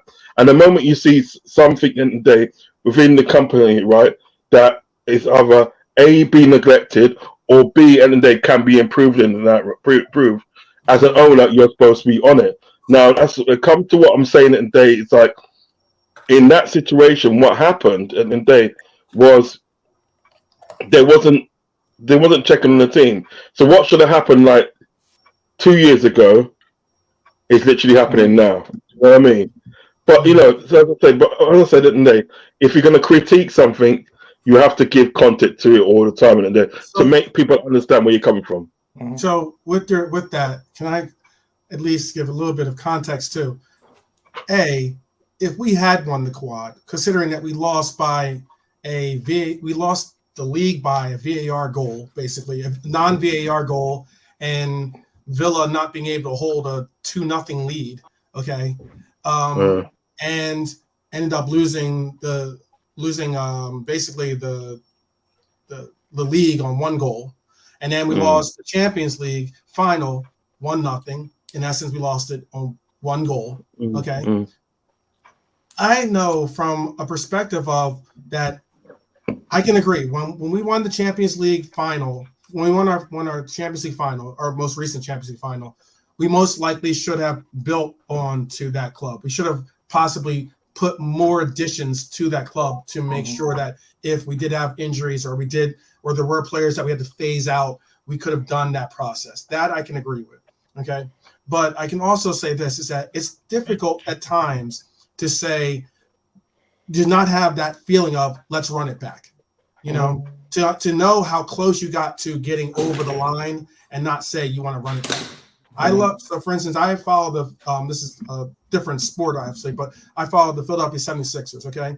And I remember the year that we played Toronto and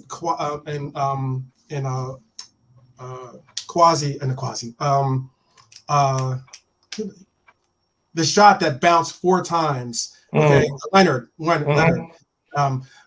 shot that bounced 4 times on the rim and just somehow went in. You know, we had the opportunity to run that team back and we didn't. You know, and like it was one of those things that we allowed for Butler to leave. We ended up, you know, changing up different pieces in that and this such, and we ended up like not even getting as close next year as we did that year. You know, it's one of those things where I look at it and I'm like, I was one of the people saying run it back. I get that we failed. I get that we did not achieve it. But as Milner said in an interview, he said that the first time they lost that Champions League final, that set in. The fact that they were so close and so ready to like enjoy the hard work and dedication that they had put into making this run. By that alone, the fact that they lost, it would have been great that if they won, but the fact that they lost, his words and my sentiment too is that maybe that resonated deeper with the meaning of where and what they have done, deeper into the meaning of commitment and seeing it through, deeper into the meaning of understanding of like, you know, it's more like you know the pain of coming short, you know, and not achieving your goals. That right there is something that they had to hold, you know, going into that next season. And that next season showed true brilliance, you know, to perform and achieve the things that they did. You know, that to me was what I think helped this club get over the obstacles of ending up being in second place. Now all of a sudden we had that understanding and concept of what it took to be champions, you know, and that was something that was important. And despite the fact that we didn't win, I thought it was a growing moment for this club and for this team in general, a lot of these players in general, to have that moment. And it paid, despite the fact that it's not having silverware, it's the obvious, you know, accomplishment that we're looking for. We at least learn from that moment. Some people will lose and not learn from a moment. Those that are true champions, those are truly, you know, mature people in their lives will have adversities. They'll learn from those adversities and they'll overcome those adversities with that knowledge when it is next entailed into them. And that's why I understand and agree that we should have made some house changing things. But I also appreciate the fact that we learned, that we continue to grow, continue to. You you can literally what is this? Literally, you can see both sides. You can see Yeah, both sides of the argument. You know what I mean? yeah, Which is good. I mean, yeah. my thing is at the day, so like, and I totally get what you're saying, Mhm. Charles, man. You know what I mean? It's not very often that I disagree with you. Do you know what I mean? You Mhm. know, there are the rare times, but not, but not this time. But like, yeah, it's like that. But the only thing that one of the things that like when you've got a team like Liverpool and I think that where where they're Mhm. so intense and the training and this and that, everything good about Liverpool. What it is at the day, right? You have to sort of like take in consideration burnouts, injuries, Yeah, and so forth absolutely. and that. And I Absolutely. think what they should have done and everything that right is even if they bought sort of like let's say two players in, Hmm. uh, two two players in, but like no, let's say three players in, pay three players in. Hmm. What that could have done at the end of the day, like would have done that could have helped us get over the line and in the day when we was going for the quad. Do you understand what I'm saying? We've always had the team at the day with just the right amount of people. You know what I mean? We and with that and the fact you don't get the chance at the day of sort of like changing it up and what I mean and Oh trying yeah. something different because it's just the right amount of people and stuff. You know what I mean? And when there's injuries in the day, sort of like even if we go back to that season in the day, sort of like where we had three defenders out, and I think that right, we had to slot Fabinho in there, we had to slot Henderson there. My Hmm. argument is that we shouldn't get to that level where we had to drag out midfielders. We should have had really players there and everything that could have stepped in and everything that right, and at least done somewhat of a job. Do you know what I And mean? And prepare for the worst. Prepare for the worst. Not to cut you off. I was just gonna say though, prepare for the worst, or expect the best. Prepare for the worst. I yeah, am that is a yeah, moniker yeah, that I hold completely. yeah, yeah, yeah. No No, one, no one expects you to lose like basically your front line, or your front line of defensemen. No one yeah, expects yeah. you to lose those kinds of players, and the way that we lost them, especially the Was weird. having Tyrannosaurus Rex, basically take out VVD, those kinds of things aren't things that you expect or Yeah. anticipate to happen. Mm. And that's something like I agree. I would love to be able to have every, not only have like a front or starting 11 that are significantly incredible, and then be able to have a starting, a backup 11 that could come in and take their place, and you wouldn't notice, they wouldn't miss a beat. Absolutely. But But do you know something? You don't necessarily need, and then when you think about it, you don't necessarily. yes, that's what I was going to get And to. Right. yeah. So that was start 11. You probably need about seven players at the day that you can call on, and then they say, right, come in and do your thing. Do you know what I'm saying? Right. To Right. pick from the. But yeah, it's like I think you have to have those players. Look, I've said it time and time again. You have to have. A lot of people want. I mean, like, it looks great and all good to have like a team top to bottom full of superstars. Absolutely. mm, However, if you have a team top to bottom full of superstars, you have a team most likely, sprinkled, if not top to bottom, of egos. Okay, mm, let's not get it twisted. So yeah, you have players that are going to think, well, unless Klopp can juggle the times that I start or the times I get to play and this and that, mm, and be able to keep all these egos at bay, it's difficult. And one of the things that reason why, like for instance, Divock, Lord Divock is special to me is because despite the fact that people might have like knocked his ambition, like how often I heard Stevie Nicol, knocking his ambition for this and for that, and I'm sitting there, I'm like, yeah, Stevie, you got to realize the fact that maybe he understands that his role on this club is better suited to him being that super sub, to yeah, him being that player that just comes in and gets us goals when we need them at the most dramatic and desperate moments. Those kind of like players are important. Your securities, who are really talented players, but can come in and throw, like, there's still to my mind that assist that he gave to Mo Salah. I think it was against Manchester United. The one of the most incredible assist where he was able to trap the ball and then spring it down and then put it on a rope to Salah. Those kinds of moments and those kinds of players are necessary to have it, because you can't play. You just can't play, 25 players equally. It's just not going to happen. And there's going to be chances and places where, yes, it might look like favoritism, but it also is just a point of like, as in, you want players to get rhythms. You want them to be, you want them to have some type of form, in shape. And if they're in form or in rhythm, you're not necessarily going to take them out of the lineup, or chances are you're probably not going to take them out of the lineup unless you have to, because of resting that player. All these players, you could be a important player, and it's something, you could be a player that I hold deeply in my heart and not be a superstar. I think that sometimes gets overlooked.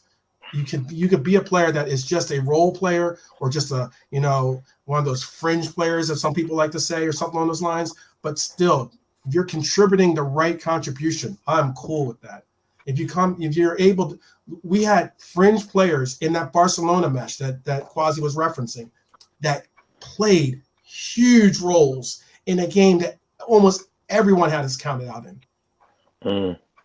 And to see, see Bobby on the bench, not even on the bench, not even able to play. To see. Remember Salah was injured, Exactly, Salah was injured. Salah wearing a T-shirt, before the game. Never give up. Never give up. Never give up. Exactly.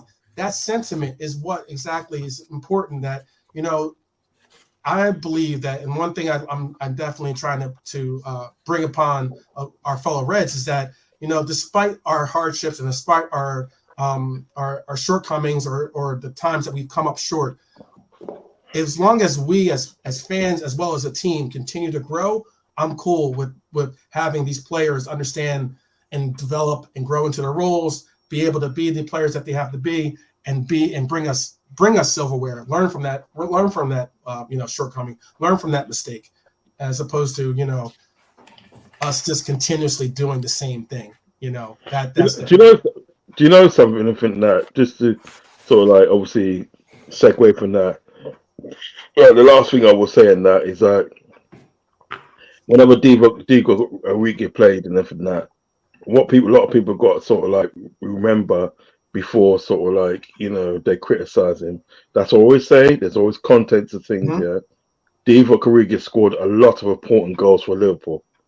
Do you know what I mean? Champions League final is one of them. He scored that goal and then that sealed it. Do you know what I mean? Because remember the day, Tottenham were growing in that game. They were growing and they had a couple of chances. Absolutely. A couple of chances. That's what I'm saying. And I remember Divock sealed it for us. Yeah, I remember the day. I remember watching that game at the day.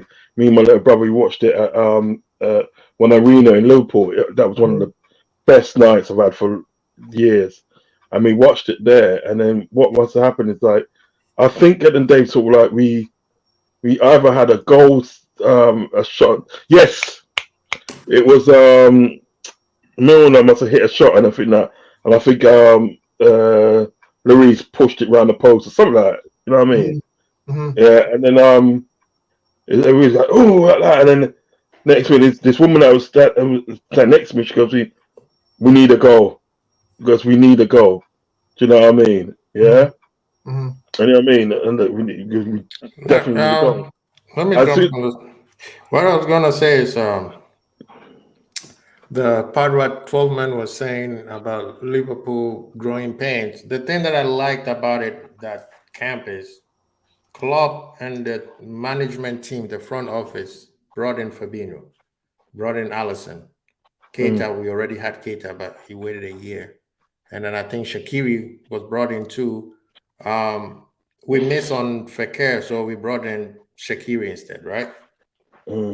That helped the team win the Champions League the following year.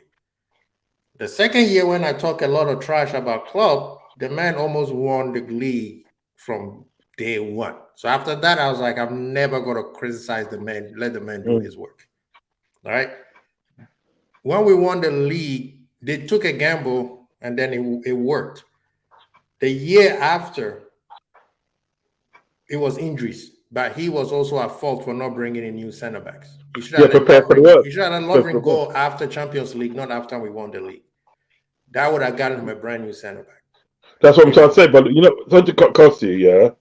That's what I'm saying. And they sort of like if you have to prepare for all these naturality things happening.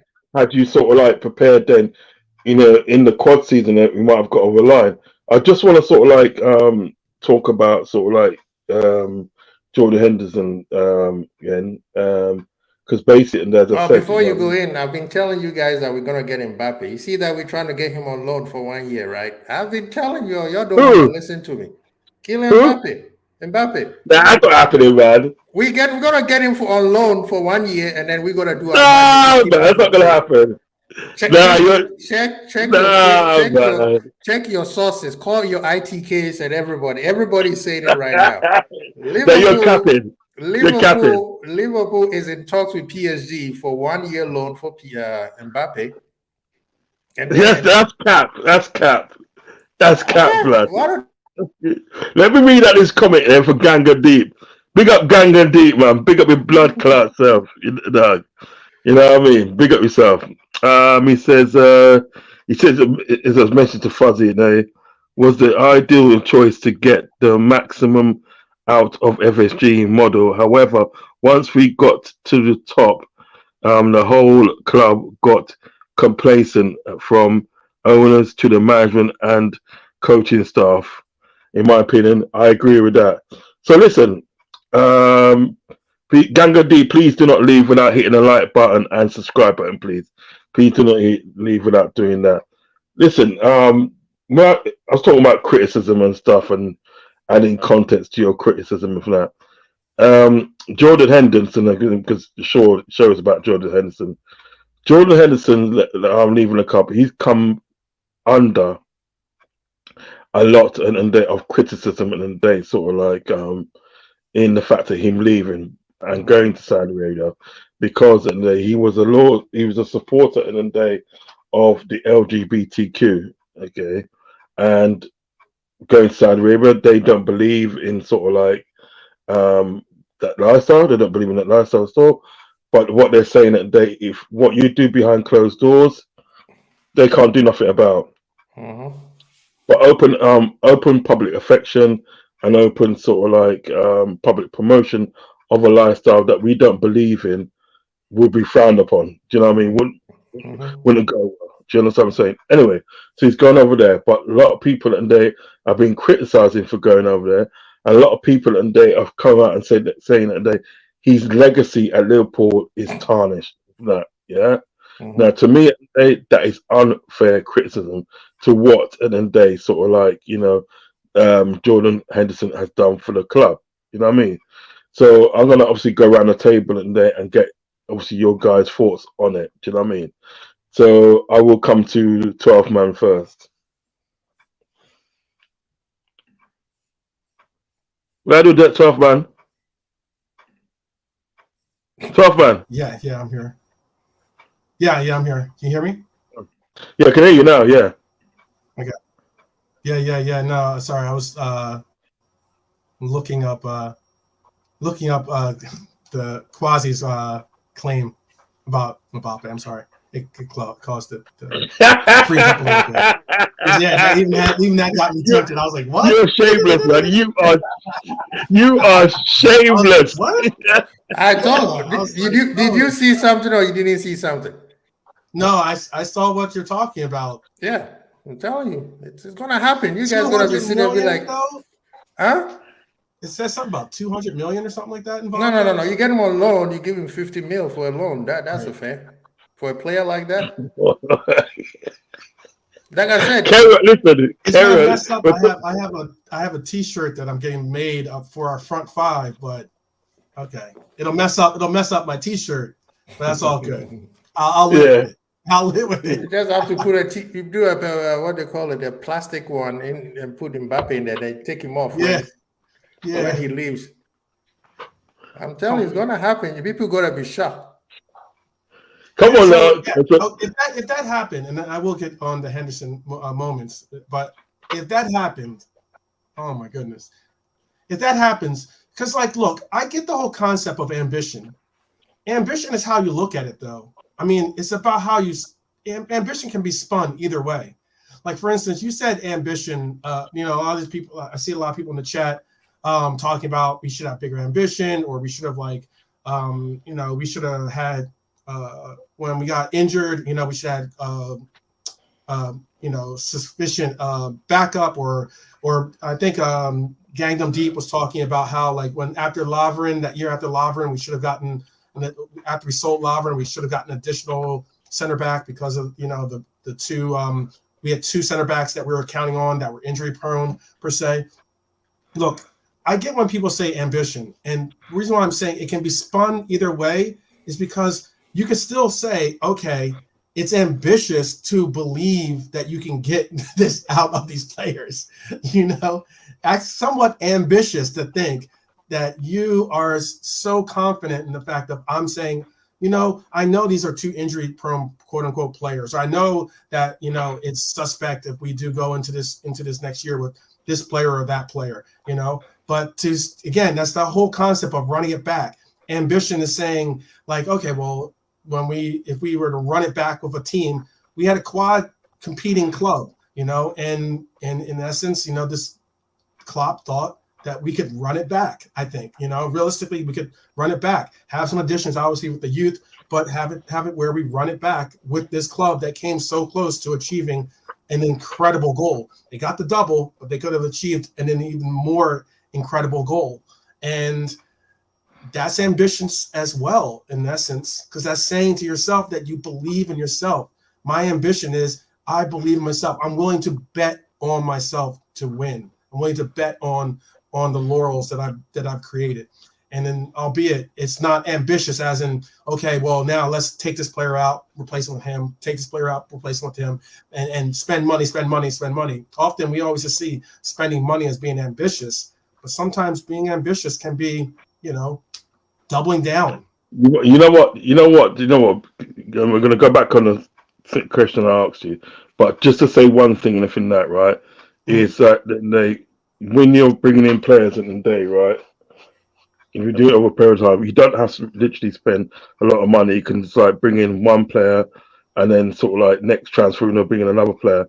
You just got to keep on adding to your squad for A, to freshen it up, and B, for competition. So let's talk about the criticism at the day of what Jordan Henderson's got for going Saudi Arabia. What's your thoughts on it? I think it's small-minded, to be honest with you. I think it's not. I think it's small-minded in this sense. Not saying that the people are, terrible people that are saying the criticisms, or everyone has a right to their opinions. But why I'm saying small-minded is that despite the fact that this individual who championed, again, is what I said earlier, championing a cause that doesn't directly impact him. As in, it's not that he's a part of the, LGBTQ plus community himself, as an active member per se. It's not like the last I looked, I don't believe that he is a Black Englishman. Okay. But yet, for him to take on these causes that don't exactly, but that might impact his teammates or might impact people that are loved ones in his life, those somewhat indirect things, for him to pick up and say, I'm going to champion these causes is noble in itself. It doesn't mean just because he's going to Saudi Arabia that effort ends. You now have a friend behind quote unquote enemy lines, if you want to call it that. If these for whatever causes that he's betraying and getting this criticism for, you now have a friend at least that can possibly maybe soften the environment to be able to at least broach the subject, to at least maybe push the narrative a little bit further along, to at least do these different things, because it's not like he's taken the role of saying he's anti LGBTQ. He's not like he's taken a moniker saying I'm against all these things that I stood up for, and because now I'm going to go get this money and everything else. This man has an opportunity to get generational wealth involved in his life. He already has that from playing here, but he's going to have double that, comparatively speaking, with with his role in Saudi Arabia. And if anything, it just means have patience before you start criticizing him, before you start holding him to like trying to put him on the post and light the fire as if he's some witch or something like that. Before you start, like seriously, allow for him to get there. Allow for him to see what happens. Allow for these things to actually occur. Keep the pressure on him for him to actually continue to be that champion, but allow for it to happen first before you start already criticizing him for something that he hasn't even completed. That's my man's a witch, Man said he's a witch, No, as if he's a witch. He's not. No, it's just funny. It's just funny the way he said it. He's up for the witches, all right? How about that? All right, I don't know. Yeah, Quasi, give me your take, my brother. It's to me, it's just somebody trying to live in other people's. It's living vicariously on somebody else's, thinking that you have who defined the moral clause anyway. Yeah. I mean, who is the perfect human being that came out and said this is the most moral thing that every human being has to do? If you find him, tell him to give me $10 billion. So the man, he has nothing to do. What he did as a captain has nothing to do with what he did outside the club. What we have to commend him is what he did outside the club didn't embarrass the club. After that, that's it. Whatever he does, what's he got to do with the club? Yeah. He's an employee. Somebody came in and asked him, I want to hire you to do a job. And he said, yeah, I'll go do the job. A lot of you guys are working for people you don't like, but you're still there, right? Exactly. Exactly. I mean, to be honest, listen, you just got to look at the way that Coutinho come out of the club, right? Coutinho faked an injury. No, we can't talk about that. Coutinho was perfect. And don't talk about Suarez either, because he was also extremely. You know what I mean? Yeah. But that's what I'm trying to say. And then you got him at the day. You got him like Jordan Henderson. That was literally at the day sort of like a perfect example from the day he started to the day he finished in that, because you got to think about it. Not only did he do that, he did a lot of good for that cause. He did a lot of good for NHS, Black Lives Matter. Do you know what I mean? He was involved in so many causes at the day. That's what I'm saying at the day. He was a selfless human being, very selfless human being. And I think the criticism that he's come under, to me at the day, right, for the choice that he's made to go to Saudi Arabia, right, is totally unfair and totally uncalled for. Because you know what, these people at the day that's criticizing, they need Ronaldo, to take. It was fine for Ronaldo to go though. Exactly. And that's what I'm saying. These people at the day, right, need to take a hard look at themselves, a really hard look at themselves and everything that, right, and ask themselves was I fair in the criticism towards Jordan Henderson? Do you know what I mean? When you look at when you look at the good what Jordan Henderson's done, do you know what I mean? It'd be like, you know what? It'd be like, for instance, you look at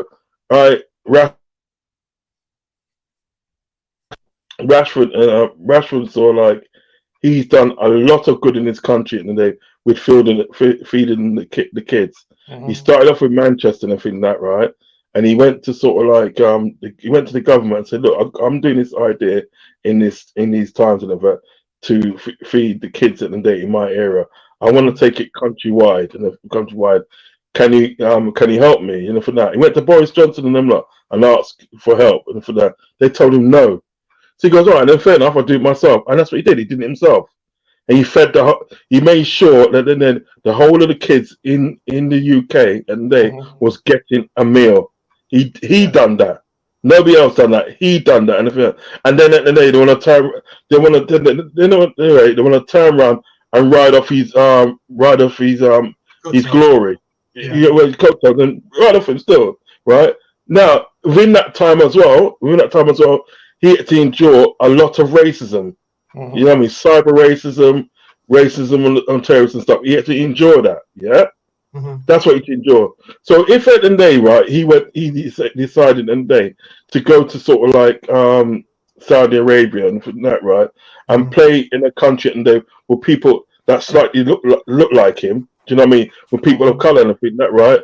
Do we then at the day sort of like denigrate all the good that he's done in this country? Then do you then say that you're worthless? Then that's what he's saying to me. And no matter what you do in this country, no matter what good you do to the country, and for that, the day you don't do at the end of the day what they say that you should do, and for that, you then become at the end of the day, right, public enemy number one.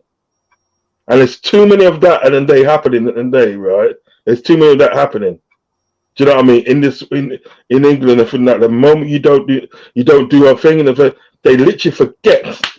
They wash their hands at the end of the day of like all the good that you done for this country at the end of the day, yeah. You know what I mean? They literally forget that you're probably enemy number one. So then what? Then if they want to sort of like do it that way, shouldn't we then be criticizing Jude Bellingham that's gone to Real Madrid, yeah? Arguably a club at the end of the day, right? That's literally at the end of the day, so like stuck the fingers up to Vinicius Junior at the end of the day, right? In the eyes of racism, and literally said it's his fault that it's happened. I mean, didn't back him, nothing like that, anything like that. Should we then at the day say to him at the day, say to Jude Bellingham, well, why did you go there then? You've ruined your legacy now with England and sort of like and Dortmund. You've ruined your legacy. Nobody's getting on his back. Nobody's saying anything to Jude Bellingham. The only thing they're saying that day is to us at the day, saying that day that you Liverpool are sore and it's salty at the day that he didn't get Jude Bellingham. You know what I mean? That's all they're saying. I think that, right? It's they've got some hypocritical people at the day around. That's what I said last night on Kopish last night, and big up all the Kopish man, them Cal, Drifty and Matt. Big up all them mans there, yeah? I said that yesterday on his show yesterday. I said, you know what it is? There's some people at the day that should not be content creators. I'm sorry. I'm sorry. I don't care if it sounds harsh, but there's some people in the day that should not be content creators, because you know what it is at the day, right? We as content creators in the day, right? I know you guys will agree with me. We have content creators in the day where we got a responsibility in the day, right? To put out the right rhetoric. We cannot be putting out negative rhetoric. You understand what I'm saying? And we've got a responsibility to what we say. You understand what I'm saying? And there's some people in the day that are content creators in the day, right? That simply don't want to take any responsibility for what they're saying, and they come out with all sorts of shit. I'm not saying all sorts of shit and everything that, right? Yeah, just for the hell of it, and everything that, right? And you're not supposed to say anything to them. You're not supposed to pull them up. Do you know what I mean? It's like bloody this guy was on Talk Sport and everything that. The things he said about Romelu Lukaku in there was disgusting. It was literally disgusting. Now, at the end of the day, right, I'm not a Chelsea supporter and everything that, right? Yeah. But Romelu Lukaku in there, he looks like me. He looks like us and everything that. So I will support you. I will support you no matter what team you're in and everything that, right? I will support you in that way and everything because you look like me and everything that. I don't know how hard it is when you look like me. You understand me? We know how hard it is in life and everything that. You know what I mean? You know what I'm saying? But to criticize a man like that, come on now, man. Seriously, we got what we're doing in here. Seriously, as Cal from Kopish says, what we're doing here. What are we doing here? Is this what we're doing? Do you know what I mean? So what? At the end of the day, right? He's gone to Klopp and everything that, and he said to Klopp, look, listen at the day, no, what's my playing time gonna be like and everything that? And Klopp's been honest with him, and Klopp said at the day, you're not really gonna get much playing time and everything that.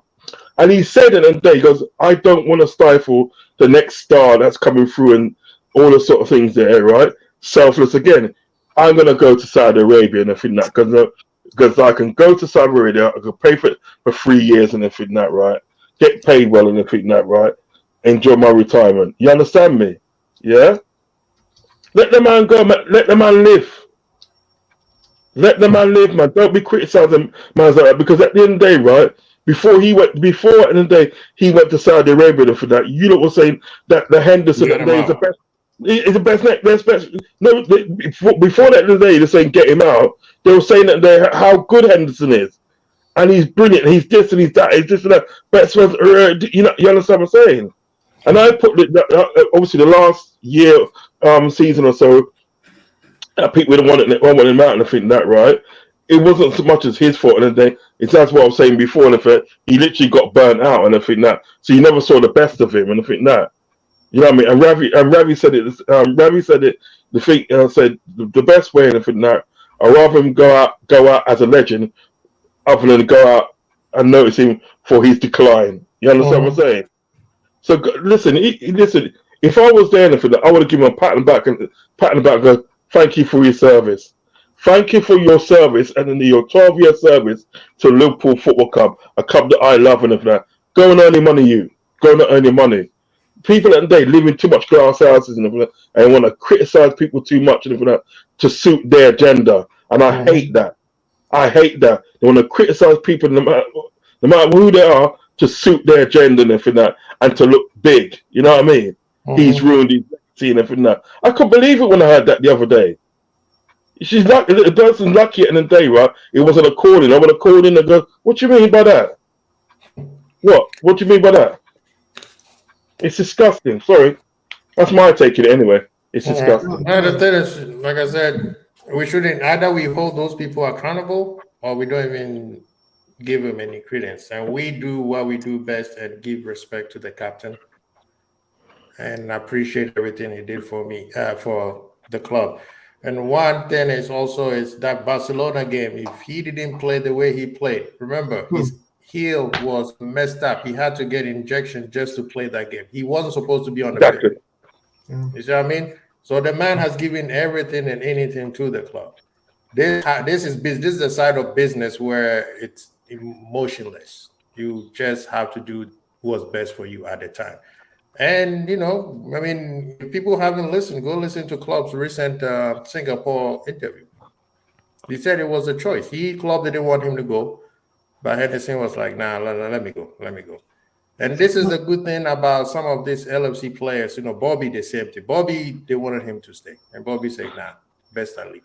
Mane, I felt like Mane left a little bit sooner than possible, but he left anyway. So he could have been selfish and said, no, I want to stay. I want to play. I want to still be the captain. But it's like, no, let somebody else also eat the slice of the cake, you know? And Virgil also said, we're going to miss him and he's going to miss us. Yeah. And if it was something that it was bad, they wouldn't, PR would have been like, yeah, he was a good captain. We appreciate him. Bye-bye. But no, they still give him love regardless of anything, you know? So right now, like Uncle Rodz, 12 men, either we hold these content creators who just comes in and spill nonsense accountable, or we just give the credit. You know, we say good stuff about Hendo more than just trying to have an argument with people who have an agenda. Basically, what they want is for Thanos to just snap his fingers and there's no more Hendo. That would be the only good thing, because if Hendo had said, I'm retiring, they would have still be like, look at him. He has no ambition. He doesn't even love the club anymore because they took his captainship away. They will come up with stories. So, me, Hendo, go get your money. And thank you for everything you've done for the club. That's it. Everybody else who are not, if you're going to say, well, his legs are gone, so he won't be effective for the club anymore, that's a great point, because we've seen it. Yeah. But if you're just going to talk nonsense just because you don't like the guy, then you are not a Liverpool supporter. You're just an agenda supporter. You're probably a player supporter. You are probably the manager supporter. Because when hard times comes in, you're going to run away to the next team where your favorite player is. But me, I'm supporting the club. That means even if I don't like a player, he wears the badge, you criticize him based on what he's given and how he's playing. But abusing them and creating lies and content, then these same people are going to be like, yeah, we need to fly a banner across the stadium to show how much we hate the owners. Bro, you are just an agenda merchant. Mm. Anything to add on, 12 man? Yeah, what I was going to say is that there's a lot. There's definitely a lot to digest there. A lot of points that I definitely believe are spot on. Primarily the ones about holding people accountable in our own fan base, but also because there comes a time when you do recognize that you're an OG of the club. You're one of the old guard yourself, in essence. For in the fan base. Dealing with our own involvement and how we help those that are growing, our youth that is going to be taking over that mantle eventually, how we bring that message to them and instill those values and those morals in those people that are the youth that didn't grow up on decades of seeing this club do the incredible accomplishments that they've had and done and everything else. And also holding those OGs amongst us that have, somewhat transitioned into those beliefs of allowing for a lot of these terrible narratives or just somewhat, divisive agendas that seem to resonate more and more amongst the fan base nowadays, as with the fact of the reach and of social media and the like. I look at it like this. A great comparison is that there's a player that for a long time has been always considered a legend in my book. But Mane, for instance, was seeing people really lambast him for his play, lambast him for like trying to push him out of the club, really see him go and everything else. The man, rode out the entire year for us, decided to move on to Bayern Munich, excuse me. And at Bayern Munich, he's playing well, got injured, came back, had a little bit of a difficult time trying to get back into form and get back into shape or get back to the level that he was producing before the injury. And it's amazing how quickly they turned on him, how quickly all of a sudden Bayern Munich was like, oh, he's got to go, and everything else. And now he's moving on to Saudi Arabia, going to have an opportunity to do the things that, again, another amazing, absolutely amazing person, not only on the pitch, but off the pitch. A man so much of his income to his home country to help people that impoverished people in his own home country, to help build up his own nation state, a country that he's not even living in, not even living in the majority of the year. He's not there, but he's still making sure that money is going to help, the origins and roots of his people, and those attributes are things and qualities that when you have characters like that and people that take up noble causes like your Henderson. That's why, again, you mentioned Rashford. I again agree. I'm not a Manchester United fan at all. Majority of those players I will not rate simply on the fact that they're Manchester United players. However, you have to understand the fact that Rashford is doing a noble thing, and you have to give credit where credit's due. And often you have people that just have these agendas that just continue to dig deeper and seemingly try to take out the footing and pull others down with them into this hole of misery, into this hole of not appreciating what we have today, what we have right now. Enjoy these moments, as in they can be sometimes very special in itself, but it could also be a moment that might not come around again for many years, if not forever. So enjoy these moments when you have them, as opposed to, consistently throwing shit at them, throwing crap at them constantly just to get your point across and everything else. So I agree with that. Angel Wings. Who's Angel Wings? He's an Australian. He's a red. I believe he's a red as well, because I know I've seen him on other Okay. Well, big up Angel Wings. Big up Angel Wings. Please make sure you hit the subscribe button before you come out, and hit the like button as well. So do not forget to hit that subscribe button. It's good to have you on board, Angel Wings. Good to have you on board. Okay, and he says 7 a.m. on Sunday morning when they have a coffee and watching this great show before getting ready for church. Big up to you, my friend. Big up to you. Thank you for your kind words, man. Thank you for your kind words. Gangan Deeps in it. In the end, Henna didn't have to go out of his way to help others, and he gave everything for the club. At least he tried to help people more than that can be said. Sure. So, with the departure of Jordan Henderson, as I said, thank you for your service. And who is going to be our next captain, Quasi? Oh, it's gonna be VVD. I mean, club. Like I said, people need to watch the Singapore interview. He was questioned. He said, "Did you purposely brought Virgil to the interview to make sure to let people know he's the captain or what? Because that's usually what the captain's supposed to." And he said, "No, I've made my decision." I'm paraphrasing, of course. "I've made my decision. Just I have to announce it to the team, and then I will announce it to the rest of people." Mhm. So I mean, as long as Virgil is on the team, the only next person I see is Allison. I think Trent is they're working on Trent to eventually be one of the to take over, but he's not ready yet. And people need to stop thinking just putting the band on makes you a captain. There's more to it than that. Yeah.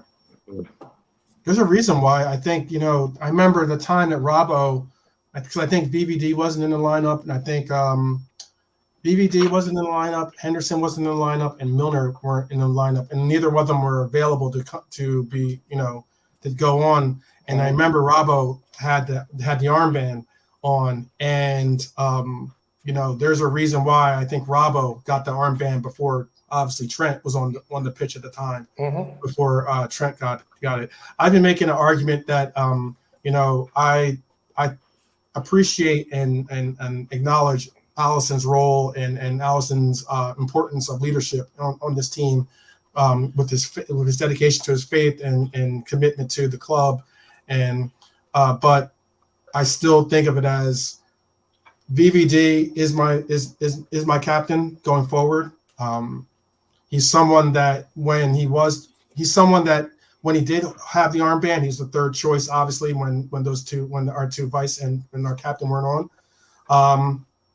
But he was someone that I significantly think has, obviously, in my opinion, leadership abilities. And I also acknowledge the fact that with VVD, with Virgil, there is no other, there's no other testament to say to someone that is all about gaining his confidence, regaining his confidence, taking back the mantle of being the best defender in the world.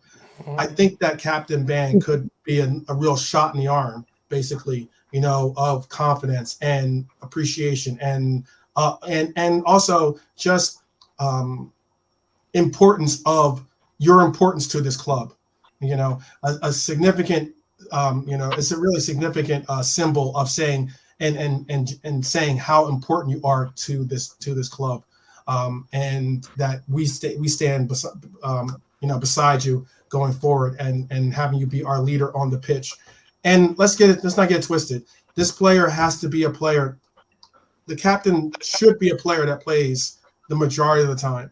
Okay, should be a player that not only plays the majority of the time, but plays because he deserves to play the majority of the time, not someone that is just playing because he has the captain or captain band. He should play because he is there majority of the time. And there's only three players that fit that criteria, and that is either Allison, Mo Salah, or VVD. And out of those three, I think Virgil van Dijk has all the qualities that you need in a captain, whether it's being a spokesperson and have comfortability in front of the camera, being able to, obviously direct leadership on the pitch, obviously being a role model and having the experience of being a veteran and senior player in the locker room, obviously having a relationship with the coaching staff and having a relationship that adheres respect from the coaching staff. All these different things are all things that BVD holds and embodies, and I think that's why you'll see him be the captain, and I believe possibly Robbo be vice captain in my book. Mm. I think that's how it's going to go. I do honestly feel that Virgil van Dijk is our next captain. Do you know what I mean? Because like I wouldn't like to see like a forward player like a striker or winger to be the captain. I think it's got to be midfield or defense. Do you know what I mean? To be the captain, and I think VVD and then put it this way, you're never gonna get a captain like Jordan Henderson again, no matter how much you try. Do you know what I mean? He's literally at the end of the day just a one-off. I reckon that's why he kept that captaincy for so long. He's literally a one-off. So like your natural progression from there is like your Virgil van Dijk, because he is a leader, and most importantly, and he's playing in a position and so like that is very important in the team, which is the defense, because his primal job is not to let goals get not to let players get past him in order for them to score a goal. He is the defense. You know what I mean? They are the people. So I think with the actual relationship and that Virgil van Dijk has with Klopp, and I think I remember at the day, Klopp at the day actually seeked him out and said, "Look, I want this guy to be in our team." Do you know what I mean? And he was prepared to wait till January. Do you know what I mean?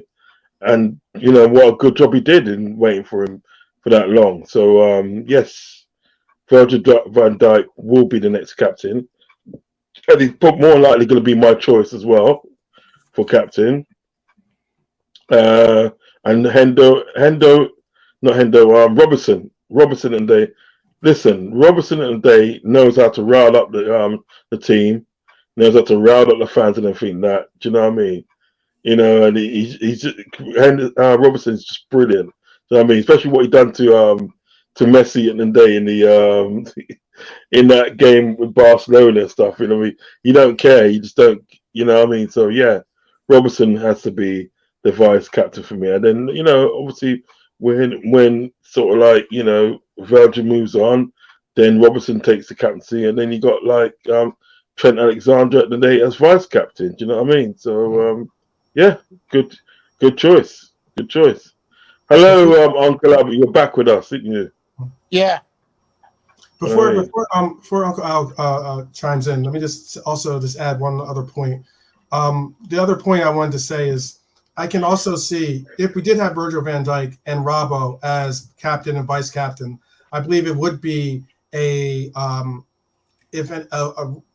ode, or it'd be like a retread basically of the Gerrard and character Jamie vice captain and captain. And the reason why I'm saying that is because with those two players, you tended to get out of Steven, you tended to get a player that led by example, was able to actually vocalize his dismay or be able to get on players if necessary. And you could hear him on the pitch directing and doing some types of direction, but primarily was more of a lead by example, more of a quieter style captain as opposed to a Henderson.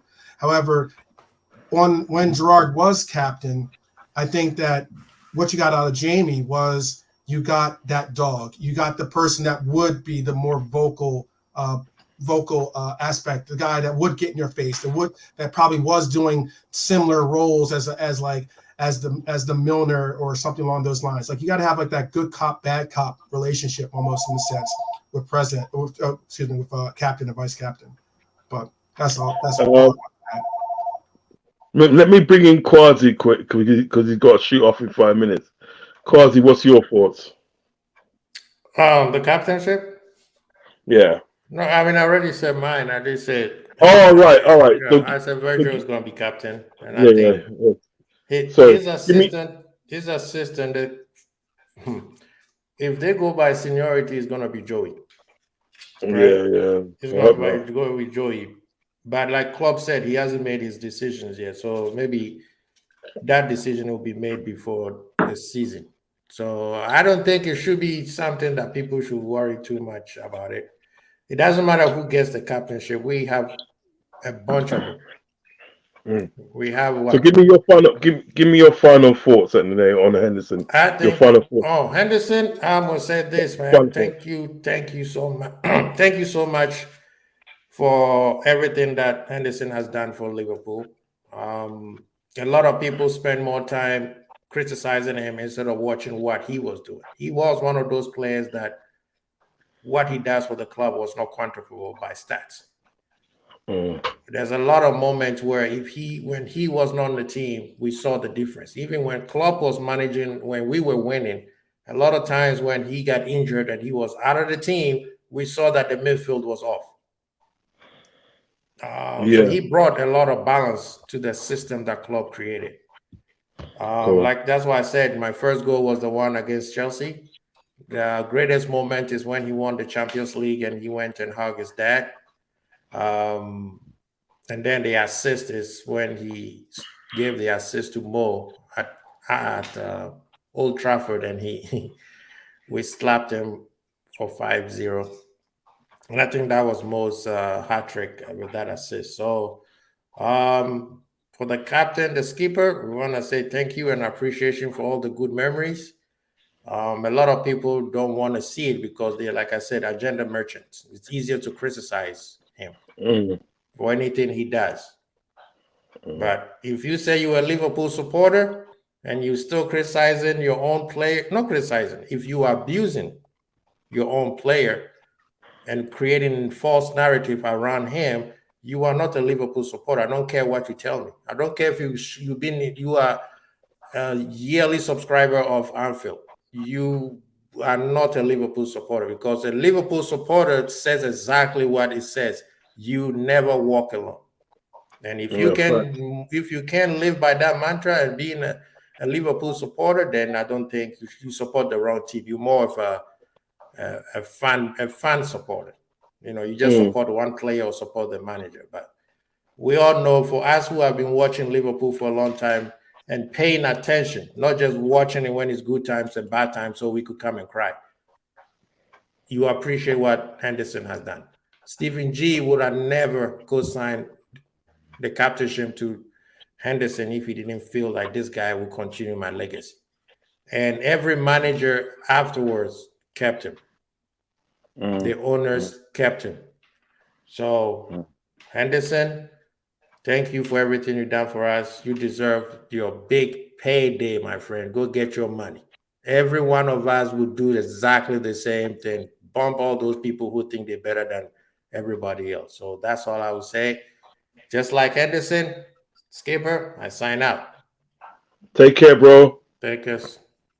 Big up, Quasi. Take care. Up. See you, Uncle. See you, 12 man. Yeah. Yeah. I don't even know what debate about who the next captain should be. Isn't it obvious? It's VVD. It's as simple as.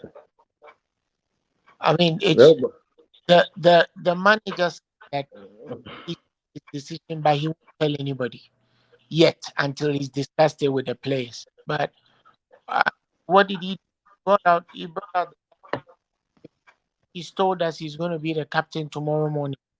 This past season, VVD was the captain on the pitch more than Jordan Henderson, because he started more matches than Jordan Henderson. So when he was on the pitch as the starter, he was the captain. What else do we need to know?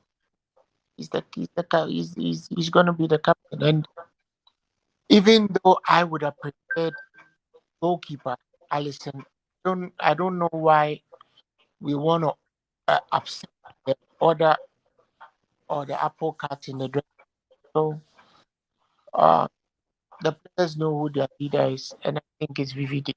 I don't know why those who are calling for Trent are calling for Trent. Trent cannot command the respect of Mo Salah, Van Dijk, Alisson, Robbo. Can't do that. Not yet, anyway. These are guys who are captains of the national team. So you can't. There's no way he does that. Maybe time will come a little later, but this scouse argument is an argument in futility. Sometimes people forget that the most of the almost all the icons of Liverpool don't come from Liverpool. I mean, he did, yeah. But Kenny Dalglish, Alan Hansen, uh, um, Keegan, Tom Barnes, where did all of them come from? So, the long term candidate, captain candidate argument for me is not tenable, because the people who are above him in the hierarchy in the team are still there. You need to understand dressing room politics to understand that if you make him the captain, you will affect the dressing room chemistry. Right now, if you do that, when all these guys leave, yeah, maybe VVD is a bridge to, he's a bridge to the future. Yeah, I get that. So after his term, because VVD will not be there after the next 3 years, maybe 4. Trent has time. At that time, Trent will still be 28. He can still be captain. You don't have to be a long-term captain to have success. You must be captain when the time is right. I was saying, this guy, Erhan Akasu, is that Aksu? Aksu? Or Erhan anyway. I probably butcher his name, but he says Trent is the best long-term captain candidate. Yeah, I suppose so.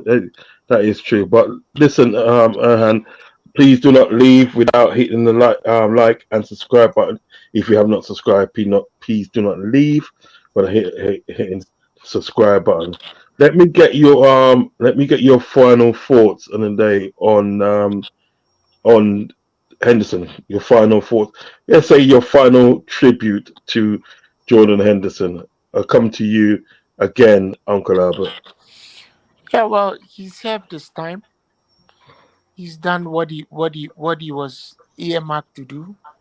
He's won his titles. He's lifted every trophy at least once, except of course for the Europa Cup, which he nearly came close to lifting. And I think, he should enjoy his retirement, semi-retirement. I think that at the end of the day, he needs to be able to leave his chosen profession, knowing that he did everything, and that's it. Yeah. Liverpool 12 man, give me your final thoughts on Jordan Henderson, your final tribute. So it's been definitely a lot of flowers, a lot of fireworks. Where are you? What's that? Where are you? You want to see my face here? Okay. Yeah, man. Can't come quite like so. Blood clot there. It's all good. I was just saying that it's definitely been a lot of flowers due, and flowers much appreciated, I'm sure, by all of us as Reds, and certainly even those of us that aren't Reds, to acknowledge a player and a person that is has some great moral fibers, and as you so said as well. But I guess the one parting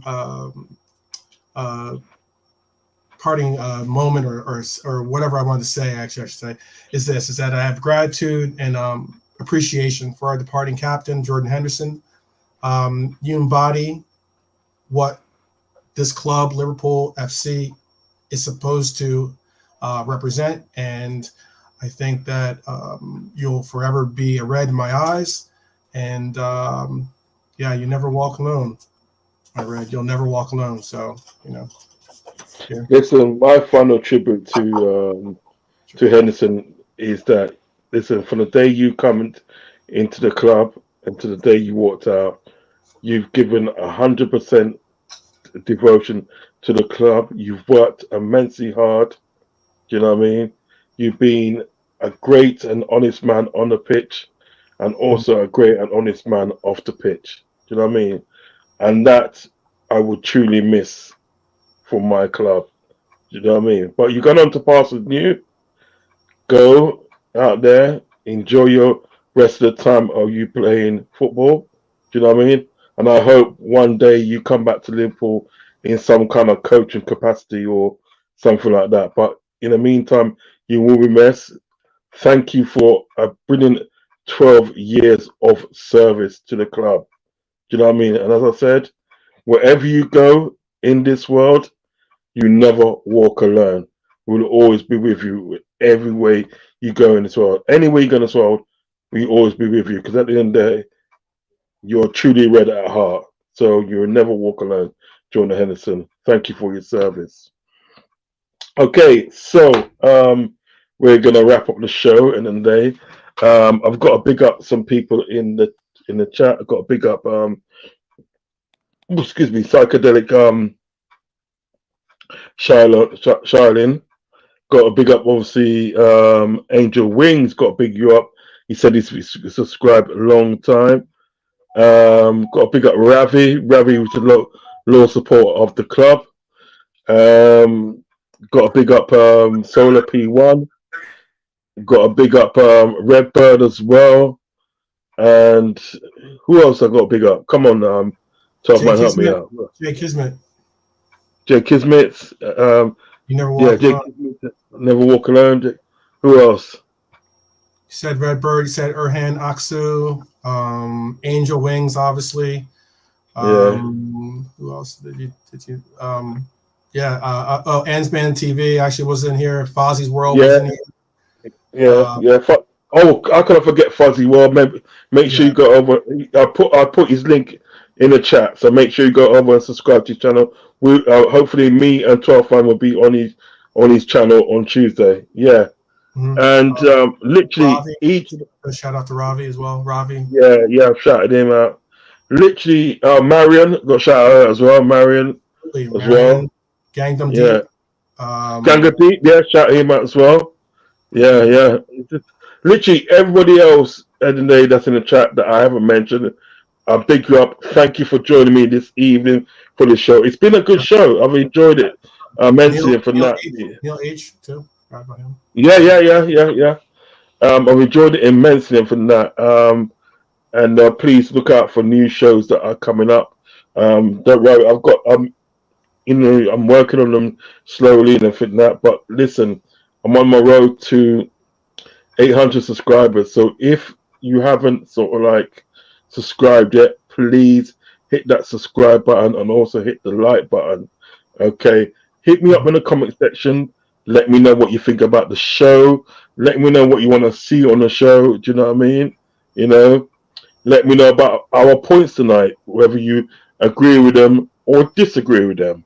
But most of all, today, right, be respectful. Also, as well, what you can do in the fact, you can actually put in the comment section, right, your favorite Henderson moment, your favorite Henderson goal, your favorite Henderson assist. Do you know what I mean?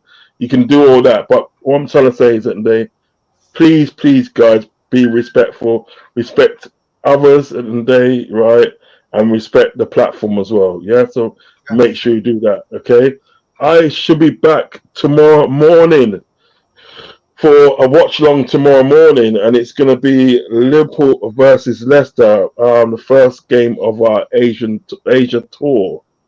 It's going to be damn early in the morning as well, you know. Yeah. So I've set up already, so I'm going to be there in the morning. And plus at the day at 12:15, I do have a calling show, which is going to be react to the game, whether we win or lose, and if you can come in and have your say on the game. So that's going to be tomorrow. The actual coverage starts for the game. It starts at sort of like it starts at 9:45. It'll start at 9:45. The coverage for the game. Bloody hell, so much messages. Coverage will start at 9:45, and then we go for that game, and then what we'll do, we'll start the calling at 12:15. Okay, so make sure you join me, and stay close to the socials at the day to check out any shows that I got coming up. whether they're new or whatever, but to stay close to socials. And remember today, no matter where you are in the world as Reds, you never walk alone. So I've got to say thank you to Liverpool 12th man for rocking me again. Mr. President, big up, big up, big up. And big up to the wise man, Uncle Albert. Big up to Uncle Albert, wise man. And still, he's always rocking with me. He's rocks everybody. I was gonna say, don't forget to Phil Bidwell, big up, and Stefano. Oh yeah. Stefano, big up, and Solo P1, big up. Those are some of the. I done that one. What about Paul Smith? Loyal Reds that definitely you see often and definitely always supportive in the chat. So big up to all of them. Yeah, for sure.